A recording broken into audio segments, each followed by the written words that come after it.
Carnegie Indians. Wildcats. The Wildcats. Did they change it? I don't think so. They always been that. I think so, yeah.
Well, welcome to Minco Bulldog football, and we'll be watching homecoming if you're joining us, and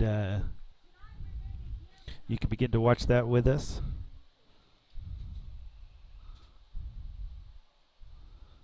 I believe we're going, and so we'd love to have you on.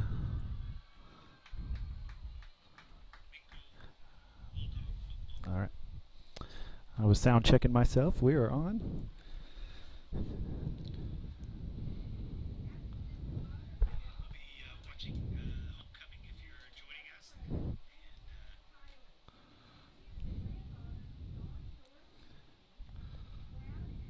We have some pretty kids, don't we, Mike? Yeah. So if you're joining, you can kind of follow along.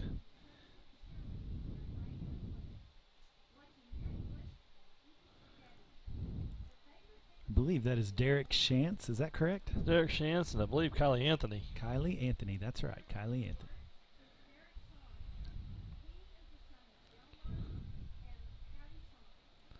Looks like we have a pretty good crowd out here tonight for homecoming. Yeah.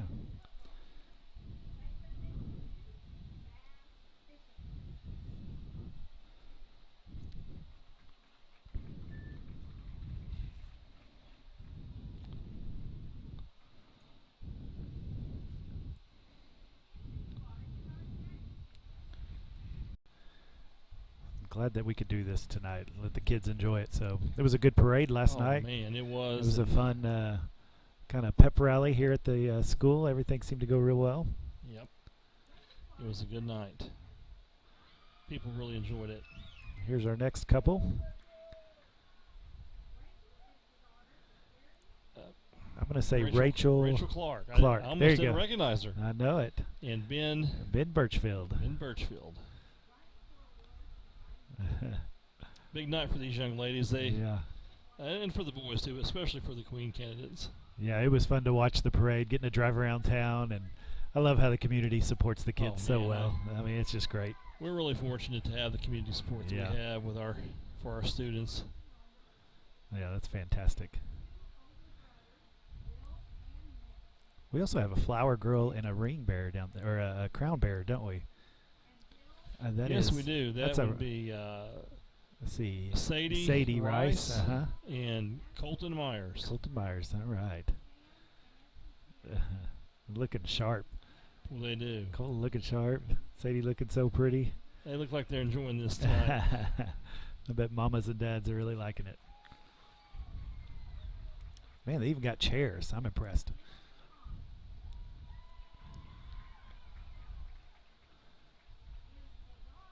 He's maybe the most two athletic freshman here tonight. Emily Mock, a starter on our softball team, and freshman. And Reed McMurtry. Thank you. I went McMurtry. Reed McMurtry, yeah. Not only are these good-looking kids, they're great kids. Every one of them. They're just outstanding young people, and it's a real joy to have them in the school. Yeah. Lots of good kids. Yep, it is good.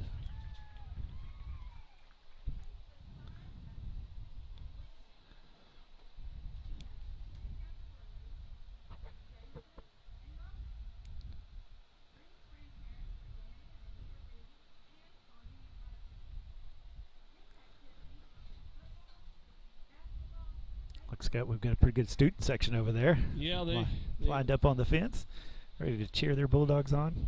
Yes, they are, and it's a good night. And here's our last couple of the evening for the junior high. Raiden Salazar and Clayton Hughes.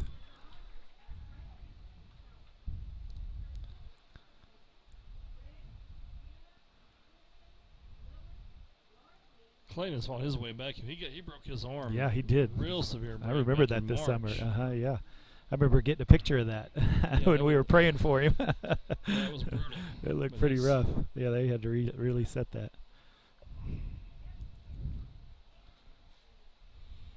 I think Raiden plays a little bit of everything too, doesn't she? She does. She's a fine young lady, a fine athlete, softball, basketball, track. And she's on the, well, she's fast. Yeah. She's a good athlete. A lot of speed, something I don't have. I did a long time ago. I don't think I ever really had it, but I was big and tough inside on the basketball floor. But my dad taught me at a young age just to hit it towards third and try to run fast to get on base. There you go. I wasn't going to hit a home run.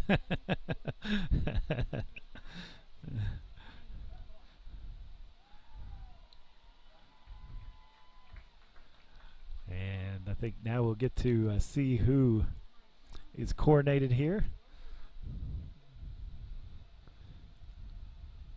There's Sadie and Colton. Doing a good job. I think Sadie still believes he has cooties. There you go. So.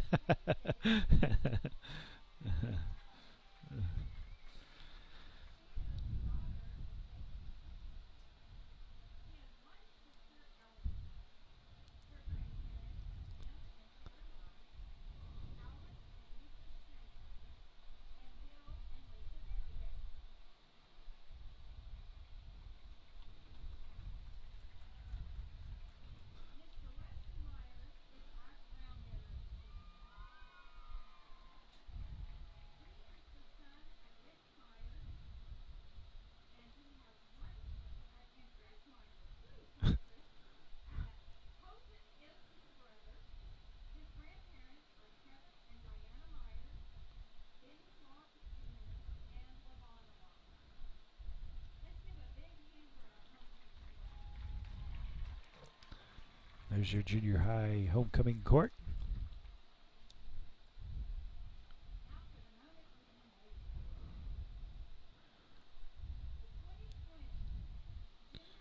So our 2020 junior high homecoming queen is,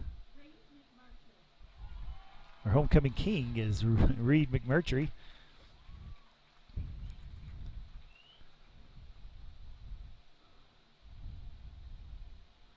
We've seen him play quarterback. We'll see if he can put a crown on.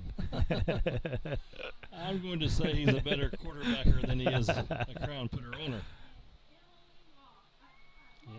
Yeah. Miss Emily Mock is our queen for the junior high.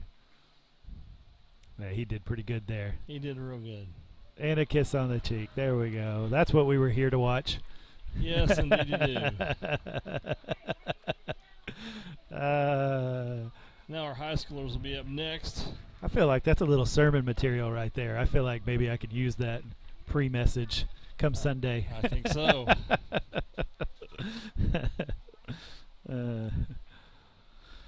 And so now we'll get to the high school homecoming court.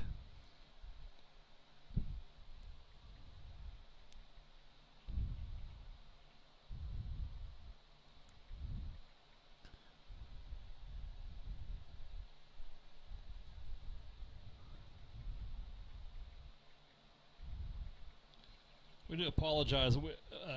Right now, Pastor Mike and I are the only two with mics that go through Bulldogs TV, and Miss Sherry Jensen does not have one. That's why you cannot hear her. You maybe hear her in the background, and I do apologize for that. We will next year try to have a third mic or something that can help. alleviate some of these things. This is kind of new to us this year. If you'd like for us to shut up, we could do that too. You could just watch. Yeah.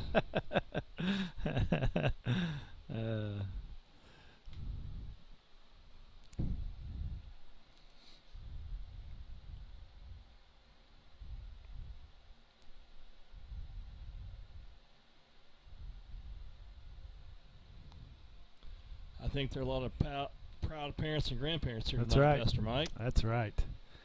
Probably some aunts and uncles, Oh, yeah. cousins, nieces, nephews, probably all sorts of family here to watch these kiddos enjoy this. And so we're glad once again that we get an opportunity to do this evening, and a chance for these kiddos to have some normalcy. And so we're happy for that. We sure are.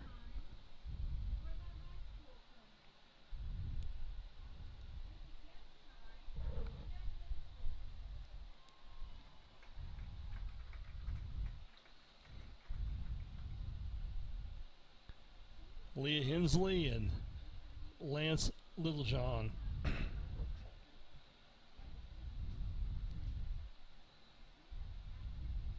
This is a big to-do for these kiddos. Yeah, well, it's always a lot of fun.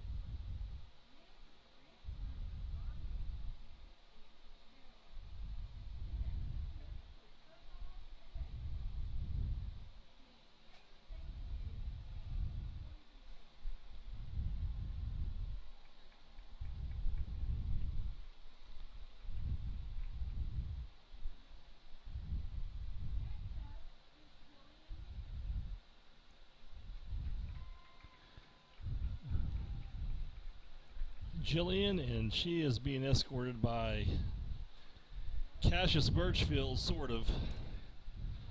Unfortunately, Cassius could not be with us tonight for this ceremony. Couldn't make it tonight. Glad they got a man. Somebody worked hard to get a picture up that quick. They did. And so that's impressive. And Cassius, if you're listening to us, we're proud of you. Have your back, buddy. Yeah, we miss you tonight. Glad that you're. It gets done quick. Something's gets done right. Something's gonna happen. Yes, Huh? Yeah, absolutely. That's right.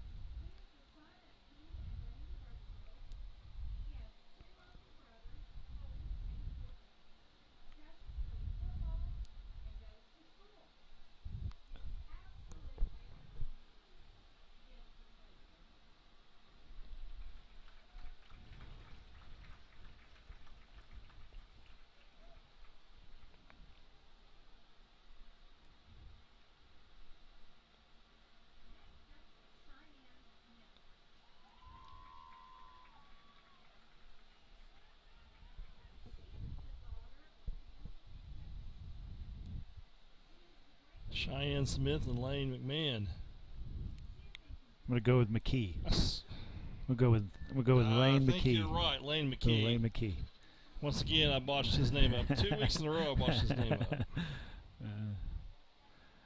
Well, I think you must have got in somebody's ear. I saw in the paper that it was also Lance this week and not Lane. And I only knew that because of what we did last week.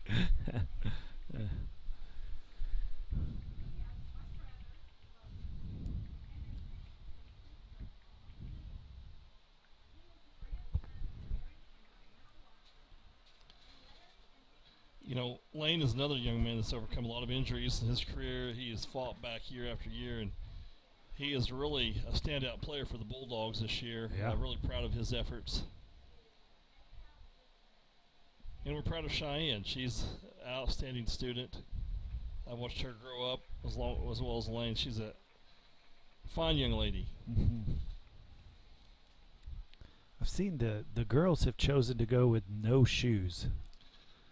That is probably smart. I figure Coach Wardlaw probably told them, don't put any holes in our field. I worked too hard on that thing. Hey, just aerating the field. That's it. Yeah. Well, who do we have here? This would be Victoria Winston and Aiden Howery. All right. Aiden is one of the smaller bulldogs. That's right. He works out by lifting a house 3 times a day.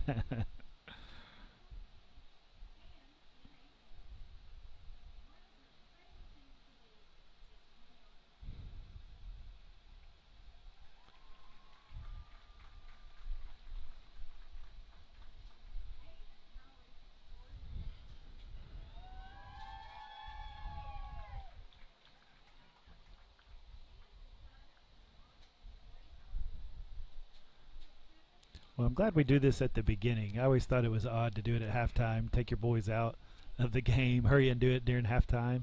Yes. That way you can take your time and do these. So I like that. We used to do that at halftime. I always felt. Yeah, a lot of them are at halftime, but anymore I think a lot of them have moved to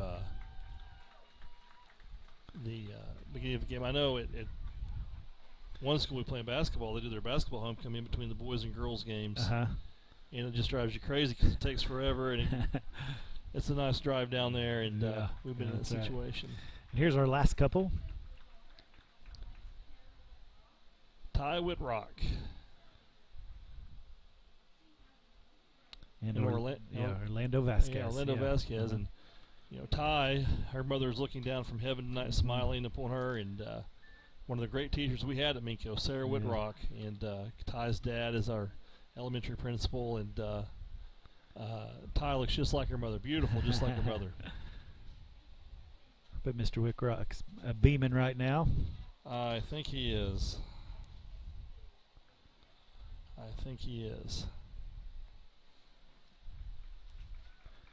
Orlando came out and threw with me and Madeline before the season was. Shot put? Yeah, in the shot put and discus. He was working on it. And I was pretty impressed with his feet. Whenever he was working on it, he was catching on. I thought he might have gone absolutely brain dead.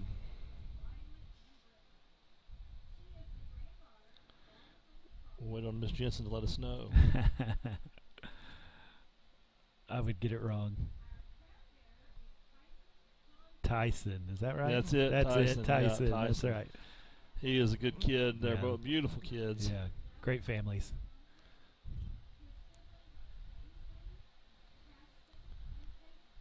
I'd like to have $1 for every picture taken tonight. There's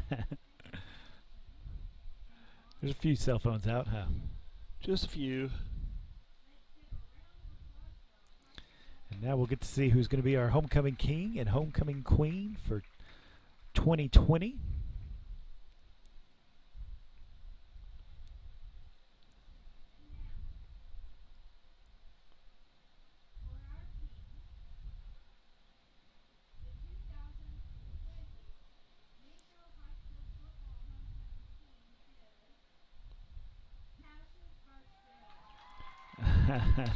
Way to go, Cassius. So Mr. Birchfield is our king.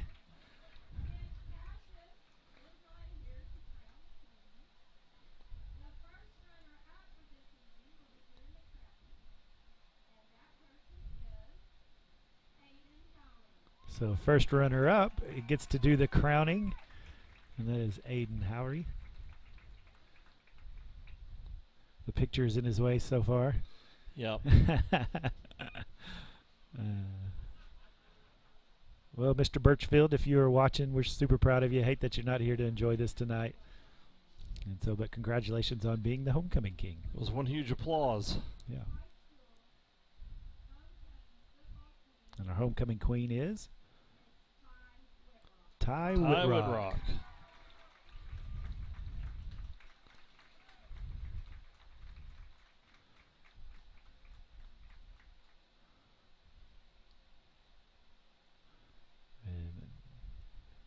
I don't think Aiden's hurt her yet. He's trying to get it on there.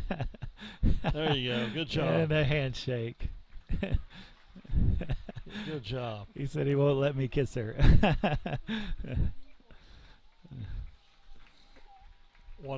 That's a good job. Bunch of good-looking kids we have. Yeah, proud of those kids. So glad they got to do that this evening. Got to participate in that. So glad that you joined us for the homecoming court.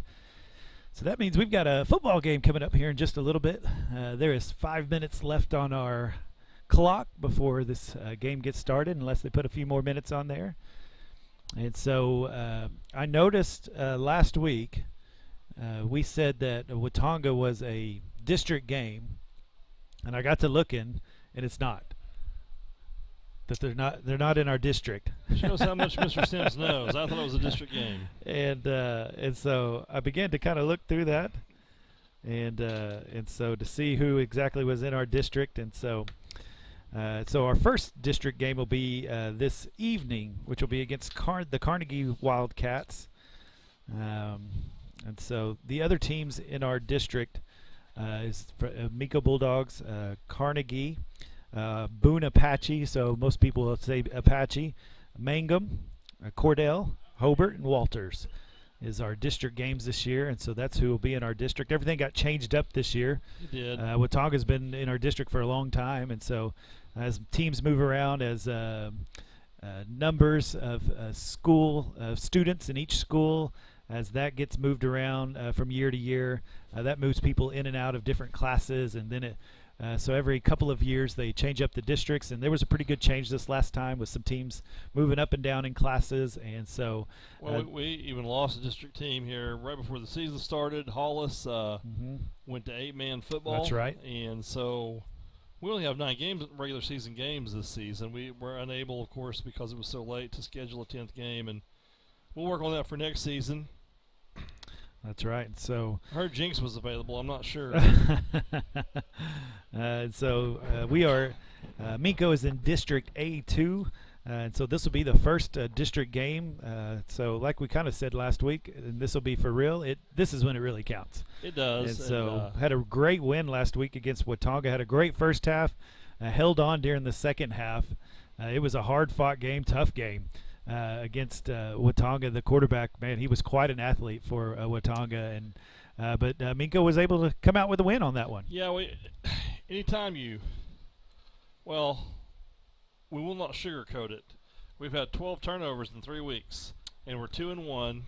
And I think most of the time, generally, if you lose 12 footballs in 3 weeks, you're going to be 0-3. 0-3, yeah. And we are blessed to have that victory. So. Really pleased. I look for a cleaner game tonight. I don't look for as many turnovers, or hopefully no turnovers, and some of Yeah, I got to catch Coach Wardlaw last night at the pep rally. Just I said, so how's it looking? How are the teams in the district looking? And so we talked about that just real quick, and then and I said, and I just kind of asked him. How did he think it was going to kind of go, and then the first words pretty much out of his mouth was, we got to quit turning the ball over. Yeah. So I know if that was one of his first words to me, I know he's probably been preaching it to the football team, that you just can't have it. Got to be able to clean that up. And I think that's absolutely right. And so it'll be a fun one. We'll see if they can correct that. To be honest, that's a correctable mistake, to be able to hold on to the ball. Every now and then a ball might bounce the wrong way, and we saw that happen a few times, that it just bounces, or somebody gets a hand on it, something happens. But most of these are things that you can correct. Oh, absolutely. Putting that ball a little closer to you, hanging on to that, doing things fundamentally correct. So I'm sure they've been working on all those things to get ready. So our captain's out here. Jackson Overton's out doing the coin toss. Also Lance Littlejohn and Orlando Vasquez out here as the captains for the Minco. Our other captain couldn't be here tonight. Yeah, Mr. Birchfield. So it looks like Carnegie's going to be receiving the ball, and Minco will be kicking off this first half. And we're getting real close to some Minco football this evening. Beautiful night for football again. Man, we have had some great evenings to be able to do football. I saw next week, I think the high is going to be in the 60s on Friday, so it could be pretty cool. And we go to Cordell next week. Yeah. Well, I'm sure Minco's really going to enjoy that. And so our Bulldogs are getting ready to come out. Once again, it's going to be a district game. Should be a game that play well, keep turnovers down, keep penalties down. play Minco Bulldog football, and you should come out with a W here. I think they're the better team as they come into this match with the Carnegie Wildcats. And so here come these Minco Bulldogs, and they were ready to play some football tonight.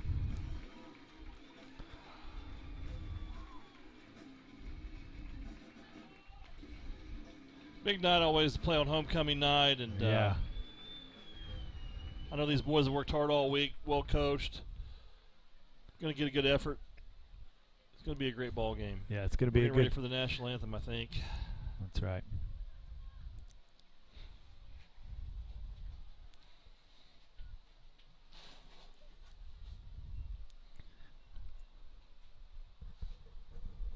So we're going to check off real quick for the national anthem.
Thank you to Pastor Mike for saying the prayer of the game tonight. So he comes back on to put his headset on. And Mike, we'll give this thing over to you, and hopefully I have something insightful to say. Probably not, but I'll give it a whirl.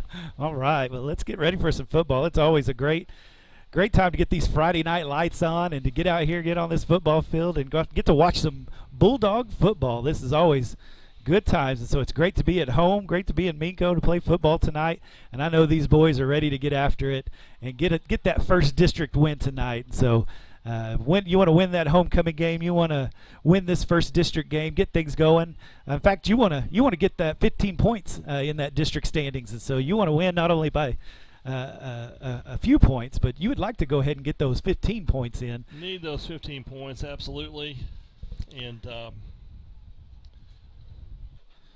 yeah, that's how that works. The points are very important in case you get in a situation where you cannot play a game. And that's right. A game does not go down as if you cannot play, it does not go down as a forfeiture, but it goes down as a non-game, if you will. So these points are very, very crucial in every district game we play, just for playoff purposes in case there is a situation where we can't play. That's right. And so you want to get these points in. They keep it at 15 to get to so you can win that game up to 15 points, and that can count for that for you, and you need that for the playoffs for standings. Yes. And so that's a big deal for Minco. And so as we get lined up here, it looks like Asher Kelly will be kicking off for the Bulldogs. He's been doing a good job for the Bulldogs this year. We've had about the same kick every time, so I'm pretty sure I know where this thing is going to go, about the 35-yard line. So let's see.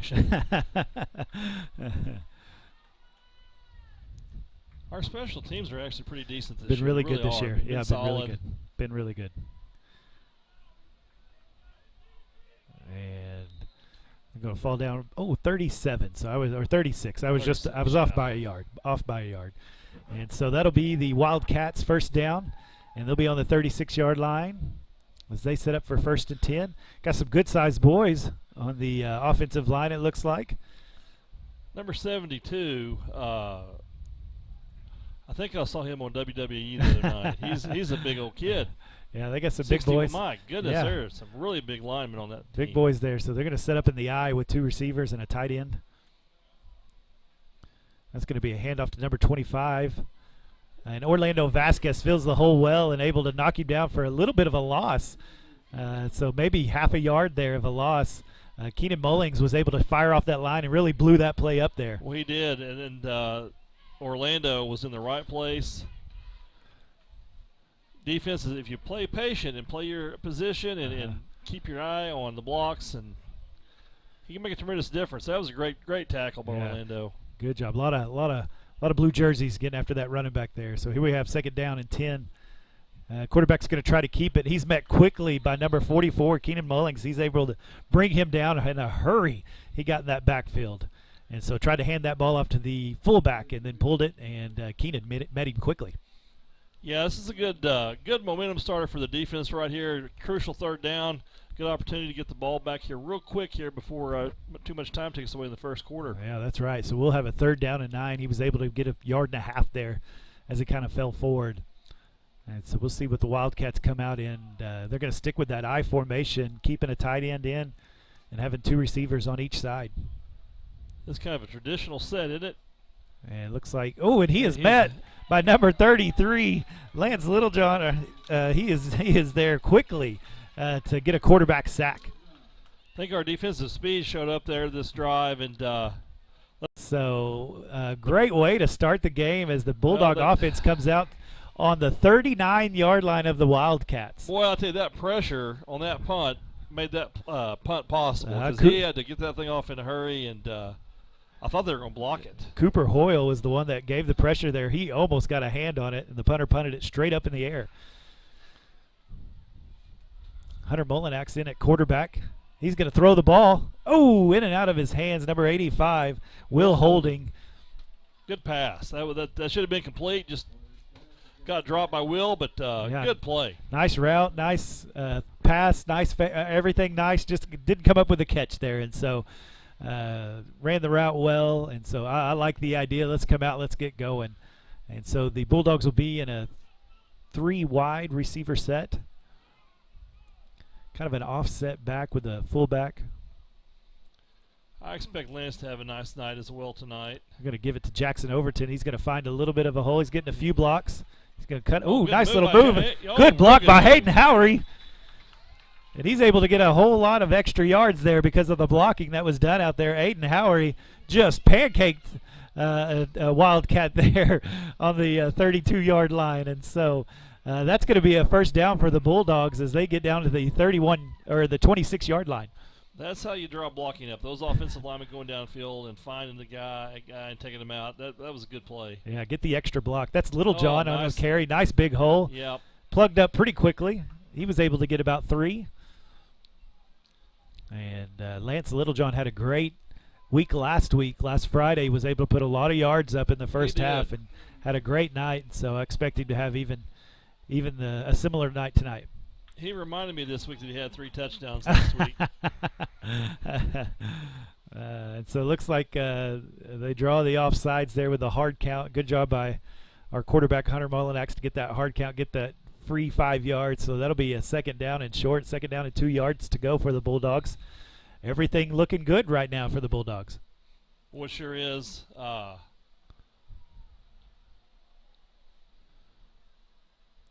Molinak's back to pass. He's looking Overton's way. Overton open. Oh, just overthrew him a minute. Just barely over his head. Good looking pass. That's where you want the ball. It's either going to be in the Bulldogs' hands or in nobody's hands. That's exactly right. So good job by Hunter Molinak, giving him a shot. Just a tad too far on that one. Maybe adrenaline was pumping a little bit, and so just overshot Overton on a good route. So that'll bring up 3rd down and 2. Yeah, Jackson had to be on the receiver that time. That was a good route he ran, and he was wide open. He was wide open. They're going to give to Little John. He's going to have to make a little bit of a move. He does. And ooh. Hard tackle there, but good yards. That'll be enough for a 1st down. I think that would have broke my back, Mike. That looked painful almost. He did. It's good to have young bones. Young bones. And so that'll be a 1st and 10 on the 14-yard line of the Wildcats. Bulldogs have put a nice drive together here, Mike. They're the control. They're holding on to the football. Some nice passes. It's a good drive. Yeah, Hunter Melinak's doing a good job. He's been putting it real close. Hadn't been able to complete that pass. He's going to keep it this time. He's going to find just a little bit of room, not much. I think he might have got a couple out of that. I'm not sure if that was a design play or I couldn't really tell, but he made the best of that.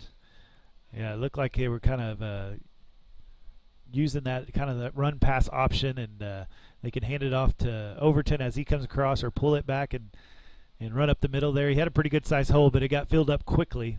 There's some big boys on that defensive line. Carnegie to fill up the hole as big as they are. That's some big boys there, and so the offensive line definitely has their work cut out for him to move them around. So 2nd down and 8. Going to hand off to Little John. He's going to have to make a cut to the outside, and he's able to get a couple there, maybe 3 yards. Looks like about 3 yards, and so we're going to have a 3rd down and 5. Ball is on the 9-yard line.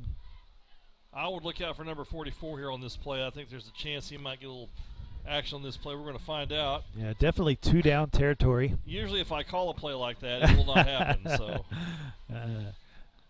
he's lined up more as a blocking back here. And I think we may have a 1st down or close to it. It'll be close. We'll see how far, but definitely a penalty on the defense. Ball over the goal line. Where's our replay at? We need do we have a pylon camera? Yeah, I'll invest in one of those. You get one of those. So we got 2nd down and goal. They're going to hurry up and get up to this line.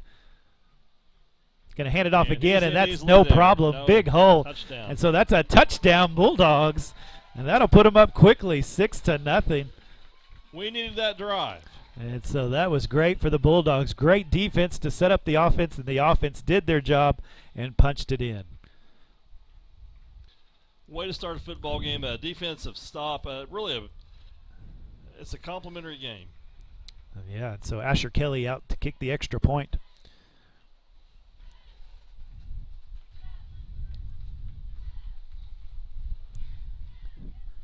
Kick is up, and it's good. And so that makes it 7-0 for the Minco Bulldogs. And so great opening drive for the Minco Bulldogs. I must have hit that twice. I'm sorry. That's all right. There we go. There we go. 7-0. So we have the score right. How about that? We don't have the time, but we got the score right. There is 6 minutes and 47 seconds left in this first quarter. Great opening drive for the defense and the offense for the Bulldogs. They gave up literally no yards there. Carnegie couldn't get anywhere against our defense, and the offense comes out and does exactly what you want. Had a couple open passes, wasn't able to complete it, but it looked good. And then just able to run the ball and kind of pick up where they left off last week to be able to run the ball pretty much at will. And that means one thing: your offensive line's doing a really good job. Well, in our 2 victories, the teams we play cannot control our run game, and our line is outstanding. Absolutely. And I've been really impressed with Lance Littlejohn, his ability to run the football.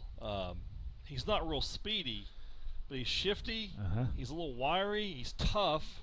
And he gets the job done. He's really fun to watch. And he seems to have good vision to know where to go to get through that hole. And so offensive line just doing just a tremendous job just making those holes, making that room for our running backs to get through. You know, over the last, well, it's our 4th game, and thank God we played 4 football games. But, you know, Hunter has really grown over the last 4 weeks. You can see him starting out a little bit nervous in week 1, and in week 2 was very challenging. We have onside kick.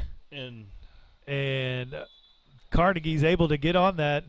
Ooh, even surprised me on that one. They didn't even break out, just stayed bunched up and was trying to get that. But Carnegie was ready for that one, and so they're going to get good field position here. And so I don't mind the call at all. As good as your defense just played, hey, why not give it a shot? Because you haven't let them go anywhere. That's exactly right. And so this Bulldog defense is back out here, see what they can stop again. It looks like Carnegie's going to stay in those, a lot of run-pass options. Number 72 is a champion power lifter in the state of Oklahoma, by the way. Really? Yeah, I don't know his name, but he's a good-sized boy there. He is a good-sized boy. It could be another handoff to the fullback, but Aiden Howry's able to wrap him up and pull him down. Just slipped right past the guard right there and is able to make that a short gain. So it looks like it'll be about 3rd down and 4 for the Wildcats. Key 3rd down here, Mike. Yeah, good job right here. Yeah, because the coach is taking a chance here, kicking that onside kick, trusting your defense. And let's see if they can come up with a stop as we got a 3rd down and about 4 right here. I would think this would be 2-down territory. Haven't even looked to really pass. Quarterback's going to keep it, and he is met quickly. Very quickly. Just about a half yard, looks by like. Lane McKee. He's able to meet him quickly. That's very good fundamental football to know who's got who, because we're really kind of running this a little bit of an option, it almost looks like. Not quite the wing tee or anything like that, but that's definitely what it. 1st down again, and 1st and 10. Going to give it to Little John this time, and he's going to get dragged down from behind. Number 31 is going to pull him down, and it looks like he got a couple yards out of that. So it'll be 2nd down. Looks like maybe 3, so 2nd down and 7. Controlling the tempo and controlling the ground game here is it's really nice. It's fun to watch, isn't it? It is, and controlling that clock. The more you have it, the less they have it. That's always a good strategy. And so it looks like Hunter Mullinax, once again, we're 4 wide. With 1 back. And we're going to have a pass here. He's looking to over to deep. Got mixed up just a little bit on that pattern. Hunter Mullinax went to throw it out to the corner, and Overton was kind of looking towards the middle, and so just got their signals crossed there. But that is open right now. It seems like our athletes are just a little bit faster. Surely they're going to connect on one. They will, and I think right here on this 3rd down, I think where we're at in the field and the way our defense is playing, I think this is we have 2 downs to get 7 yards here. Yeah, I totally agree. So that's about 3rd down and 7 for the Bulldogs. And, of course, it works again. That's the 3rd time already, and we haven't even finished the 1st quarter and have found free yards. And so great job by Hunter Mullinax with that hard count, getting them to jump off. Also, good job by the offensive line not moving. Yes, Hunter is already my MVP for the hard count. I don't know who he's I've been. Never seen that, to be honest. I don't know who he's been studying, but it's been working. And so now we got a 3rd down and 2. Going to hand off. No, he's going to keep it. Looks for the pitch. There's some room there. Make 1 miss, and nice job. A little holding call over here. Will Holding was the one that received the pitch. That was a little bit of a wrinkle. We hadn't seen that play yet this year, but we do have a flag down. And usually it's a holding. Yeah, usually it's a holding. Yep. Holding against the Bulldogs. Oh, you hate to see that because that was a great decision by Hunter Mullinax to pitch that out to Will Holding, and he had all sorts of room. Got about 10 yards on that play, but that is going to come back. And so that'll make it a 3rd down and long. So about a 3rd and 15 here for the Bulldogs. Yeah, costly penalty. And well, that's kind of what we talked about. The mantra of this year. No turnovers, no big penalties, and that's what'll hurt a drive right there. So let's see what the Bulldogs can come up with. Almost got that flag again. Yeah. Almost got it for the 4th time. Going to have to make a play here. 3 minutes, 42 seconds left in this 1st quarter. He's looking for Overton again. He's going to get him. He's going he might be gone. He's down to the 20. Maybe. And he slips the tackle, and he is in for a touchdown. Nice Bulldogs. Good run by Jackson on that catch. I thought he got knocked out of bounds. Way to keep his feet. He was able to keep his feet in, and Hunter Molinak hits him right on the nose. About 15, 20 yards down the field, and when you get it to Overton, then you just get to watch what he does next. And he is always explosive with the ball. I'm telling you. Good play there. Good play. And that was all in the speed of Jackson. Great pass, though. We can't ignore that. Yeah. Great pass. Got it to him right on time so he could make a move, and he was able to make that move. So Asher Kelly out for the extra point. Kick is up. And that looked like a solid kick right there. 14 to and nothing. So that'll move the Bulldogs up to 14-0 to these Carnegie Wildcats. You know, one of these days Jackson's going to score a touchdown. I might break out into Johnny Cash and the June Carter song Jackson. Although my wife and daughters may kill me and not let me do this again. There we go. There we go. And so it is 14-0. Folks, this technology we're working with is a little smarter than me. It is what it is. We're getting it. We're getting closer and closer, being almost decent at this. And so, but the Bulldogs are looking perfect right now out there. The defense has just been stellar with 2 3-and-outs and 2 punts. And the offense has done exactly what you want them to. 2 drives, 2 touchdowns. So the Bulldogs are firing on all cylinders, hit both extra points. Everything is looking good for the Bulldogs in this first district game of 2020.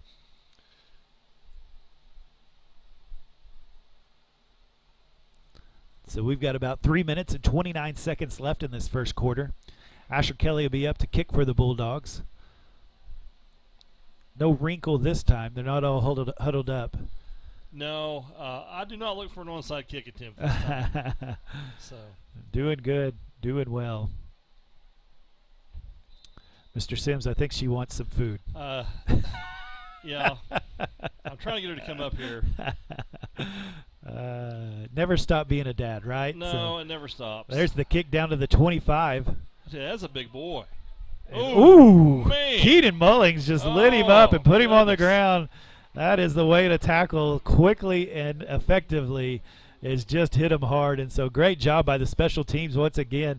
Number 9, is that who is that? Number 9 is Elijah Manley. Yeah, he helped with that play. Yeah. And then, man, Keenan just blew that play up. That was beautiful. Yeah, he had number 8 kind of stopped in his tracks, and Keaton Mulling took advantage of that and put him on the ground. And so the Carnegie Wildcats will start at the 35-yard line. It'll be 1st and 10 for them. And they're going to go to a shotgun, kind of changing it up here. They're 4-wide shotgun. He's going to look to pass. Mullings with some pressure. Throws it way over the outstretched arms of the Carnegie Wildcats. And so that'll be a 2nd down and 10 for the Wildcats as they changed their offense up. It wasn't going anywhere with that I formation. And so they went to a shotgun formation there with 4 wide and overthrew the wide receiver. It looks like they're going to stick to it, and they're going to come out and go 4 wide again. And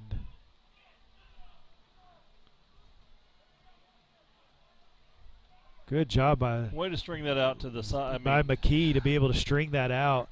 Number 2, he's able to move that. I think he even got held a little bit, but I think so. Able to string that out. That's exactly what you want to do, either make it stretch way out or turn that back in, but never let him have that corner, and he never let him have that corner. So that'll be a 3rd down and long for the Wildcats. Obviously, Carnegie has a big line, but I think we definitely have the speed factor in this football game. We're using it to our advantage and shutting down any opportunity to get outside. That's just great football. Yeah, I think our strength and speed has definitely taken over the athleticism. So we've got a 3rd down and 15 here for the Wildcats. He's going to look to throw. He's looking to his left.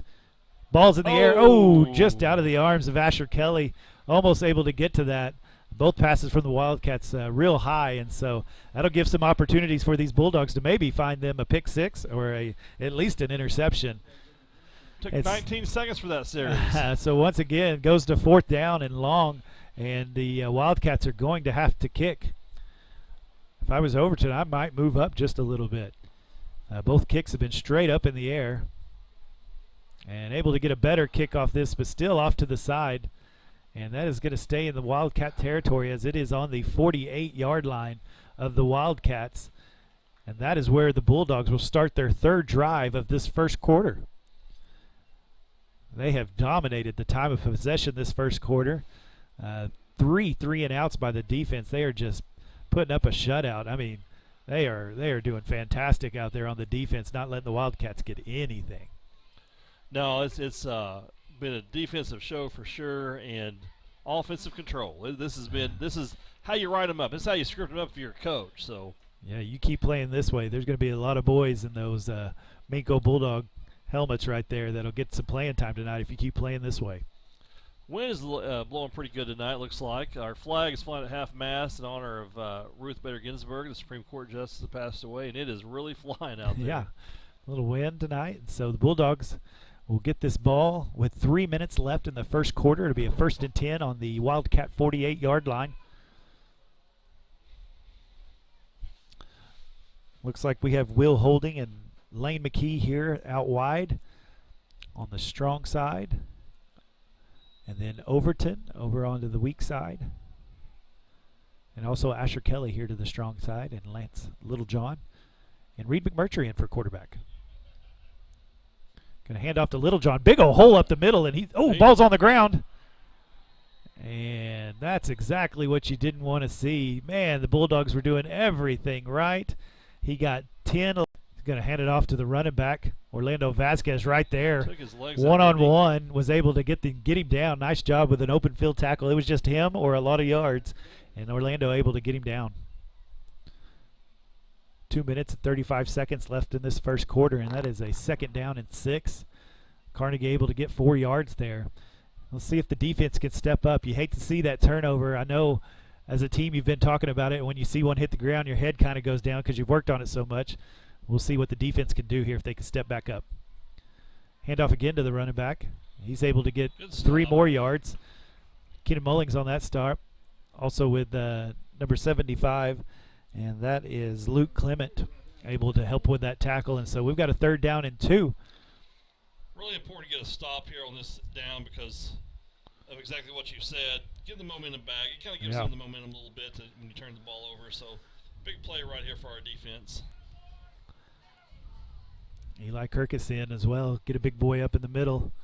Hand off to the fullback, and boy, that's going to be real close. I think he might have enough. It was. I think they're going to give it to him. Yeah. I think he needed 2, and I think he got 2.5 maybe.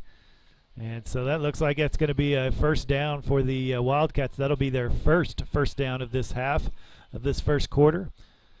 And so the chains will move for the Wildcats. And so that's what you didn't want to see. You were doing so well, put the ball on the grass, and now being able to get a 1st down. So that's going to put Carnegie back into the position of going, hey, we're in this, we can do this. And so 1:30 left in this first quarter, 14-0 Minco Bulldogs. 1st and 10 for the Wildcats. Pitches out to number 12, the running back. He's just following. He's got a little bit of speed to him. He's able to get about 6 yards there. Yeah, as soon as he got there, he took off in a burst of speed and followed his block pretty well. Looks like they're finally opening up a few holes for the Wildcats. The offensive line is able to make a little room where they haven't been in the first few drives. And so here the Minco Bulldogs, 2nd and 4. Momentum is kind of swing back to the Wildcats. Defense is going to have to make a play here. Yeah, we need to stop. Handoff right up the middle. Nice little cut. Quite a few Minco Bulldogs on that. Overton was there. Down, looks like. McKee was there for the tackle. And maybe I'm wrong. Maybe. Looks like, nope, I think you're right. And so that was just enough for a 1st down. And there's the 2nd 1st down of the game for the Wildcats as they begin to have a drive here as we wrap up this first quarter. I don't know if we'll get another. Yeah, we got about 2 seconds difference in the play clock and the game clock. Mike just can't turn the ball over. It's just a great equalizer, and it's come back to bite us a little bit here on this drive. 5 seconds left in this quarter. They're going to get the ball off. There's a hold. Yeah, they're going to call that. Great tackle by number 3, Overton. Good job to get over there and get him down, and so definitely was a holding. 2 flags on that play. I'm not sure if they're both on the hold or. Well, it couldn't be more obvious as you were the only one out there.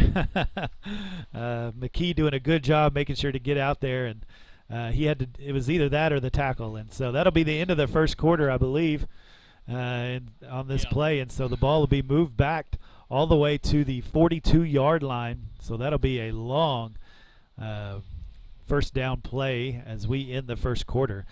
Minco Bulldogs 14, Carnegie Wildcats 0. As we begin this second quarter. Great job by the Bulldogs for most of that first quarter until right at the end gave up the ball. And so, you can't finish the quarter on a defensive penalty, I guess. Is that it? Right. So there's that's a big penalty against Carnegie. That kills their momentum a little bit. So hopefully we can. So we got an untimed down here. It's going to hand off to the fullback. And he gets about 3 yards there, and then there you go. That's the end of the first quarter. Minco Bulldogs 14, Carnegie Wildcats 0, as the Minco Bulldogs really dominate that first quarter. Other than one little mistake, has done really, really well tonight. Came out firing on all cylinders. Defense, offense, special teams all looked really, really good that first quarter. Hope that we can continue that for the next 3 quarters. Yes, it did. That fumble kind of took there of ourselves, but I think we maybe are regaining that ground again, that momentum, and let's go put a second quarter together like we did this first quarter, and that's what I want to see anyway. That's right. So did a great job. We're so glad that you've joined us on MincoBulldogs.tv to join us on this football game. I know some can't make it to the stands and be able to watch, and so we're glad you're watching from home or wherever you might be. Glad that you've joined us, and I know you're excited to watch the Minco Bulldog football as well this evening. And so we'll begin the second quarter here. It is Carnegie Wildcat ball on the 45-yard line, and they will have a second down. What is that, 5, 10, 15, 23 yards, 24 yards? Looks like that, yeah. 23 yards. And so it looks like second down and 23. If I push the space bar, does that make the time go and stop? Okay. It does. All right, so ladies and gentlemen at home, we're going to see if we can get you a clock going. See how well I can do this or not. I want to say a big thank you to Tyler Cox, who runs the camera for this, and we sure appreciate him. Does a good job.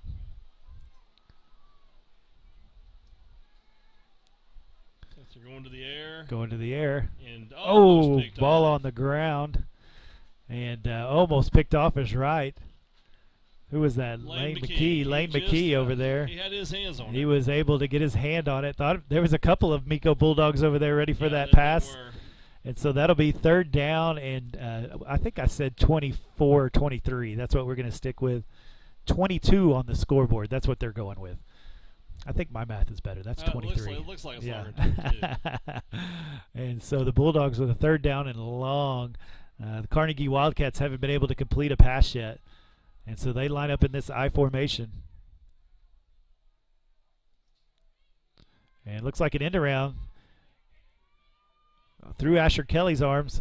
Nice. But there's Jackson Overton to be able to. Keenan Mullins.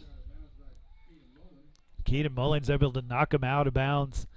And so that'll bring a fourth down and 12 for the Carnegie Wildcats. See if they will attempt to go for it here. They've punt the last 3 times. And it looks like they're going to go for it. Yeah, looks like they're going to go for it here. They would not pick up too many yards on the punt the way they're playing. So no, it has not. So it is fourth down and long. Looks like Hunter Mullinak's on the blitz. Little John's there, put some pressure on him. Ball's in the air. Right out of the hands. Right out of the hands of Will Holding. He almost was able to come up with that interception with Lance Littlejohn. Put the pressure on, was able to hit him right in the belly, the quarterback, and made that throw a little short where he wasn't able to step through and throw it, and Holding almost with the interception. And so that'll be a first down for our Bulldogs.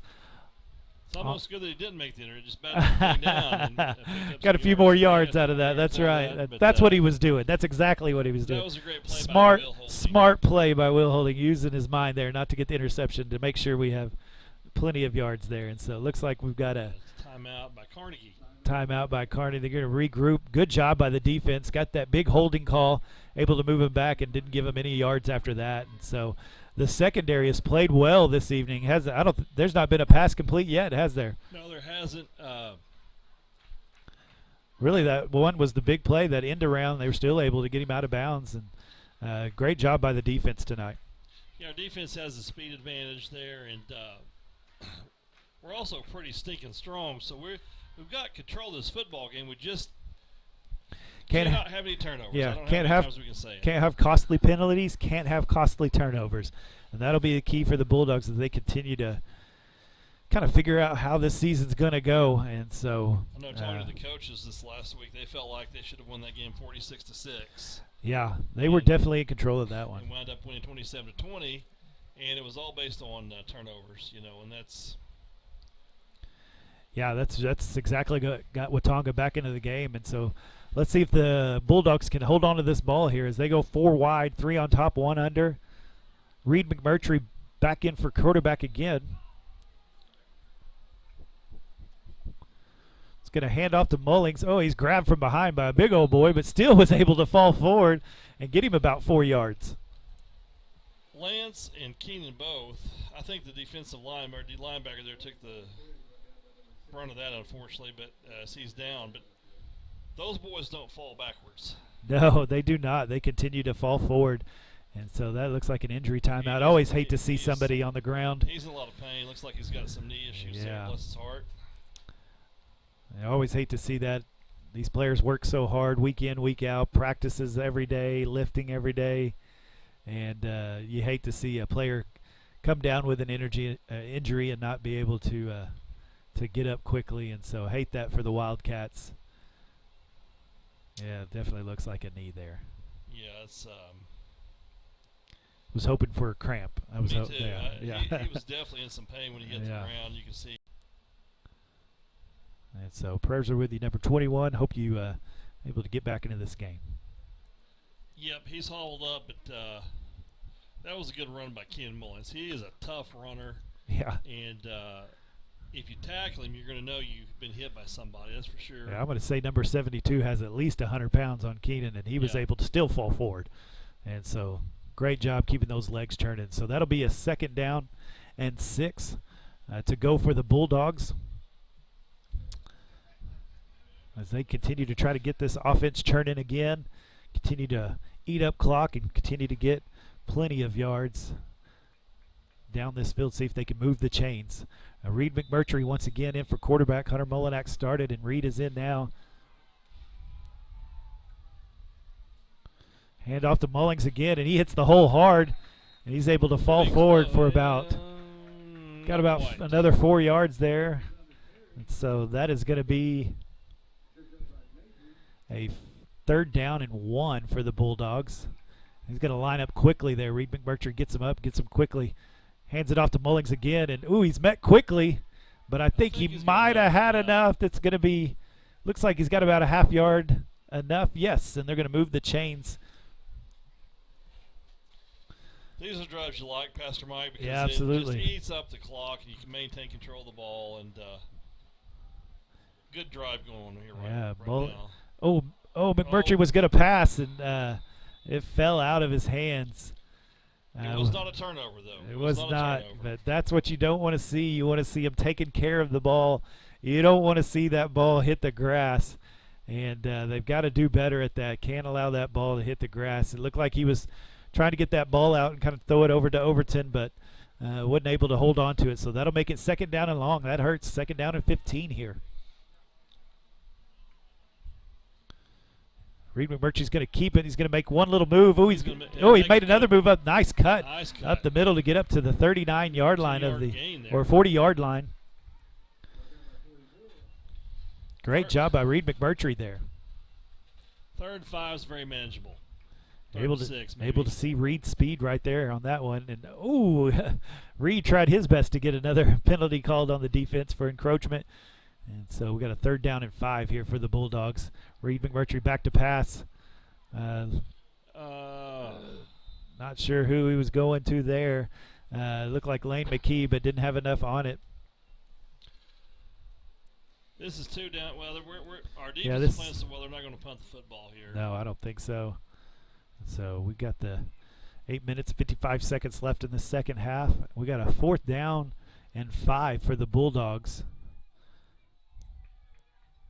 We'll see if they can complete a pass here from Reed McMurtry. He's going to look to the outside. Pressure in his face, but still throws it on the money. That was a nice pitch and catch. Yes, there, Mike. Great job there by the Bulldogs. Reed McMurtry, but is on the ground. He paid the price for that throw. That. We hope he's all right. That defense, that defensive end was coming quickly on Reed, and he stood in the pocket strong and still able to completely throw that ball and give up his body for that and put it on the money to Overton for the first down. But he is on the ground now. He got hit hard. And so you hate to see that for our young freshman quarterback. Well, he can sling that ball pretty good, can he? And the fact that he had the pressure on him like he did and the sling it like he did, that shows his athleticism. Yeah, for a freshman, shows his toughness too. Yeah, it looks like he's all right. He's going to hop up, and I think he might have got something in the nose there. And so way to go, Reed McMurtry, to get up, looking good. Yep. He's holding that nose a little bit. Yeah, there's a little blood there. And so it looks like maybe got that helmet underneath his helmet and got a little bit of his nose there. And so that'll be a good story come this weekend. So good to see him up. He looks like he's just fine. I think he's checking his head to his mama that he's okay. and so that'll be 1st down and 10 for the Bulldogs. Glad to see just got hit a little bit up. So Hunter Mullinak's back in for quarterback, 1st and 10 for the Bulldogs. And that is on the 30-yard line of the Wildcats. Hunter Mullinak's going to keep it, go right up the middle, and he punches for about 4 yards there for the Bulldogs. You know, getting punched hurts. When you get punched by a 300-pounder, it really hurts. Especially when you're throwing it and your body's wide open for it. So and so good job there by Hunter Mullinex. He pulls it and takes it up for about 4 yards. And so 2nd down and 6 here for the Bulldogs. Been impressed with both quarterbacks tonight, Mike. They're both playing really well. Yeah, they look good tonight. The Bulldog offense looking good. And so going to throw it up to Overton. He's got touchdown. Him. And that is a touchdown, Bulldogs, right there. And he got tagged pretty good himself there on that pass. Yeah, play. He sure did. He's kind of coming off a little gimpy, but he held in there pretty strong. Great throw by Hunter Mullinex for his 2nd touchdown of the night to Overton, his 2nd touchdown of the night. And a great job by the Bulldogs as they go in for another score. And it is 20-0, the Minco Bulldogs right now. That was a nice drive, Mike. That was a way to rebound after that turnover. Really good drive by the Bulldogs to punch that in. And so Asher Kelly out for the kick for the Bulldogs for this extra point.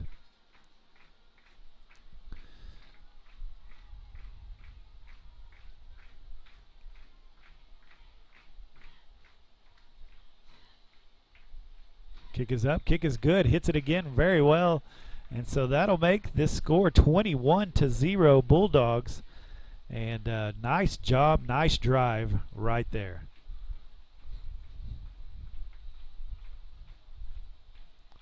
And I'm going to get the score, maybe. There we it is. Go. All right, there it is. I feel like somebody else is controlling it. Is that possible? Seems like it's ultra sensitive. Ultra sensitive. All right. So Bulldogs do exactly what they want to do coming out for the 2nd quarter.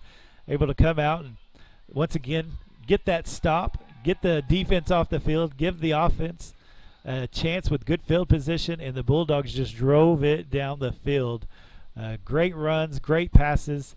Even got that 4th down. Great job by Reed McMurtry to extend that drive on 4th down. Got punished for it a little bit, but was able to extend that drive. He's back out there on the special team, so that's good to see. Great to see. And so Hunter Mullinex once again with a great toss down the field and able to punch that in for a 21-0 Bulldog lead. You got to love that, usually with a 2-quarterback system, usually one of them's really good at throwing the ball and one of them's really good at running the ball. But these Bulldogs, we have 2 that are great running the ball and throwing the ball, it looks like. Great options for Coach Wardlaw. Great options. And There's not a coach in Class A football that wouldn't like to have those two options. Yeah, guarantee. I know most teams are looking for one good quarterback, and here we have two young ones that are really starting to come into their own in this fourth game of the season. I was just looking. We're one of the top scored games of the night, so that's pretty cool. And so Asher Kelly up to kick for the Bulldogs. And that's going to get interesting. And we got we got it back. Yep. And that is no. Which way did he point? Well, they're having a little discussion here. What they're going to. They are having a discussion here. We definitely, I believe, recovered the football, but he hit him before he got the ball. I don't know what the ruling is on that. And so we'll see how they call that. I mentioned before in another game, from high school to college to NFL, the rule book changes quite a bit from each.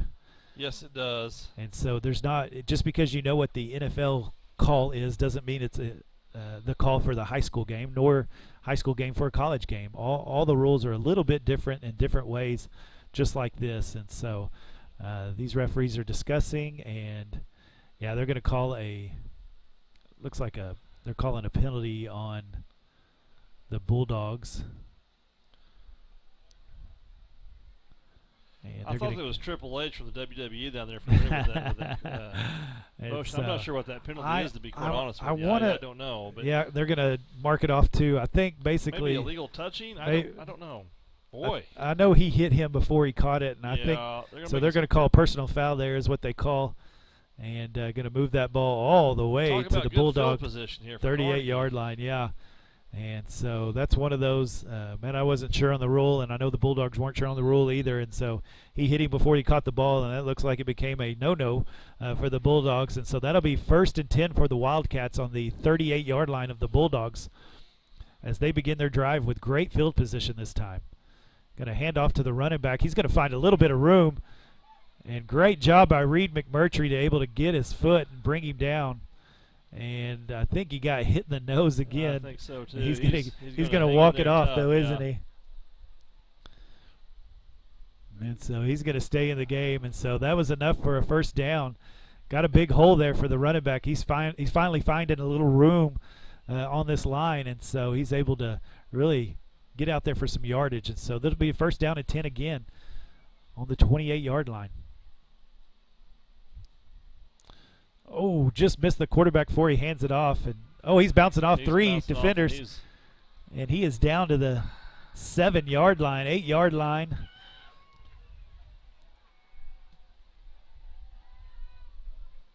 Carnegie kind of control the line of scrimmage on this drive here. Yeah. Need to shore up that defense right now and try to get a stop here on this drive as they've got deep into Bulldog territory. And looks like we have a timeout, Bulldogs. Yep. We just seem like a little discombobulated right now. That was a good timeout. Yeah, good timeout by Coach. It just out of whack. Something wasn't working there. Got two really big plays that haven't allowed the Wildcats to get big chunks like that, and able to get big chunks 2 times there, just right up the middle. And that's really been the strength of our defense, is nobody's gone up the middle on us at all this year. And so they're finding something to work. Like we said at the beginning, the Wildcats have some big old boys up there, and it looks like they're finally moving some people around against the Bulldogs. So the Bulldogs are going to have to kind of come back and figure something out, how to stop that middle up again.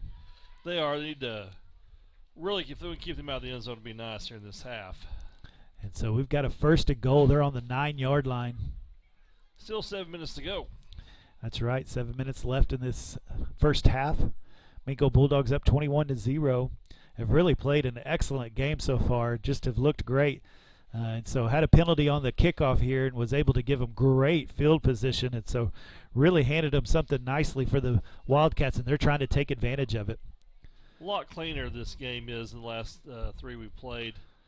We did have the 1 turnover, but they just play a little bit cleaner and crisper here. See what we can do here on this play. That's right. So the Wildcats in an eye. They're going to give it to the fullback. Nice tackle. And he stopped pretty quickly. And he'll be on the 6-yard line. And that'll be 2nd and goal, I believe, on the 6-yard line. I think this is going to wind up being our bigs versus their bigs, Mike, on this. Yeah. And Minco's not small, so they can definitely push around. So big 73, big 72 in there for the Bulldogs, and so they're going to see if they can stop him and plug it up in I formation. They're going to give it to the running back. He's met once, met again by a whole host of Bulldogs. Really nice. That's Orlando Vasquez getting right in the middle of it. That's what you want your middle linebacker to do, and he's able to plug it up. And so that'll be 3rd down and 5 as the Bulldogs are standing strong here on this goal line stand. They are standing real strong. This is a key play right here. And so we've got a 3rd and goal, it looks like on the 4-yard line of the Bulldogs in the I formation. He's going to look to pass. There, and he's got some pressure. People in his face, and it looks like a touchdown. Looks like he found him in the corner and is able to score for the Wildcats as they're finally able to put some points on the board. That's the first completion I think they've made all night.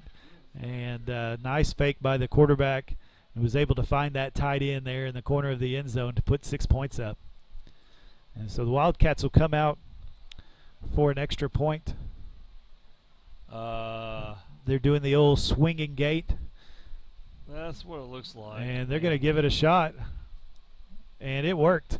Bulldogs weren't sure what to do there. There's a penalty flag there. It's a shift, legal shift on Carnegie. And so, man, they had the Bulldogs guessing there.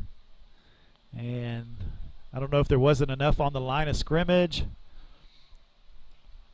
or if there was some movement over there. But it looks like it's going to be a retry here.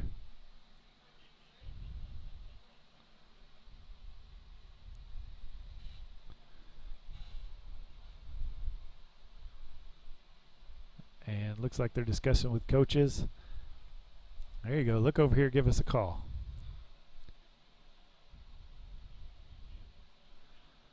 Is that a legal motion? Legal motion, and it looks like they set the ball back to about the 7-yard line, it looks like. Yeah, back onto the 7-8 yard line right around there. And so they'll try this again.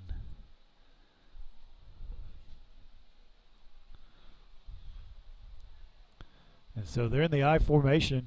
Have 2 out wide. Ooh, that was almost a false start, and they didn't call it. Ooh, got hit on his ankles, and Asher Kelly there to intercept the ball. Quarterback was hit hard as he tried to throw that ball. I tell you, that Carnegie quarterback's tough. He is. Asher Kelly back there to make the play. Great job not to let them have that extra point, and so that'll make this score just simply 21-6. Well, it's important. It's a 15-point lead, so we've got those 15 points, and we need to really need to win by more than that. And so that's right, 21-6. Really gifted the Wildcats there as they were able to get a kind of a funky call on that kickoff. The kickoff didn't go very far. It went about 12 yards, and the Bulldogs hit him before he caught it, and they called a personal foul on that, was able to move that ball 15 yards forward, so started that on the 38-yard line, so a short field for the Wildcats. And they took advantage of it, was able to get 2 big runs, and finally threw a pass into the end zone, was able to complete that. And so we have a little bit of a ball game on our hands now. It is 21-6. Yeah, Carnegie's success, once again, has come off our mistakes, and I think that's something that has plagued us all season. Now, we've played crisper and better than tonight. We have. Let's continue that trend here as we go on the rest of this football game, but definitely mistakes are a great equalizer, unfortunately. Yep, that'll do it every time, and so you've got to be ready for that. And so the Wildcats will get ready to kick off for the first time in this first half. And Reed McMurtry, Jackson Overton deep for the Bulldogs. Big number 73 out to kick for the Wildcats.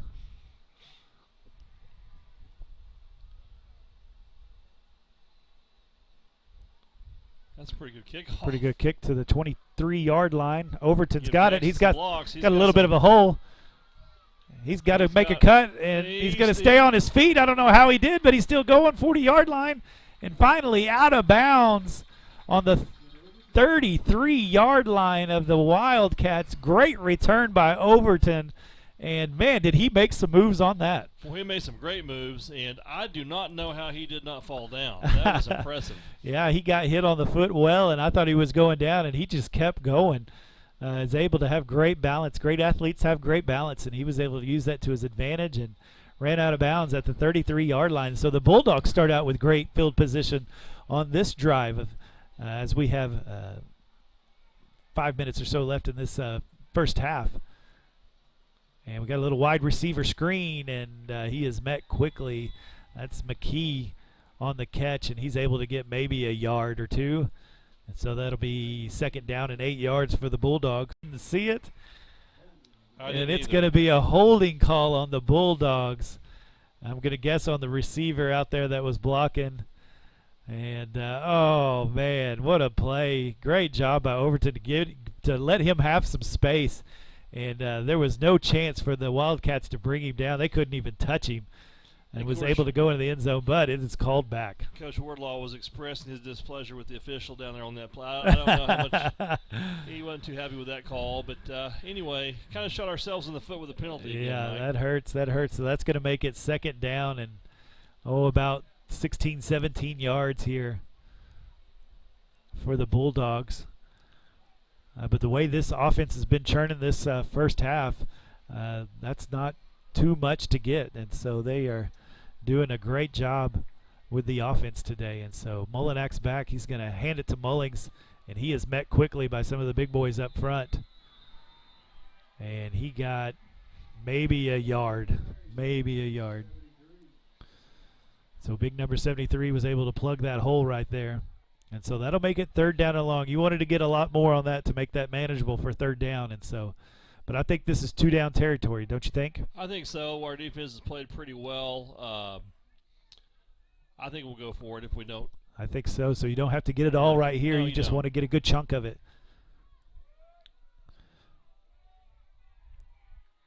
And so Hunter Mullinack's back for the Bulldogs.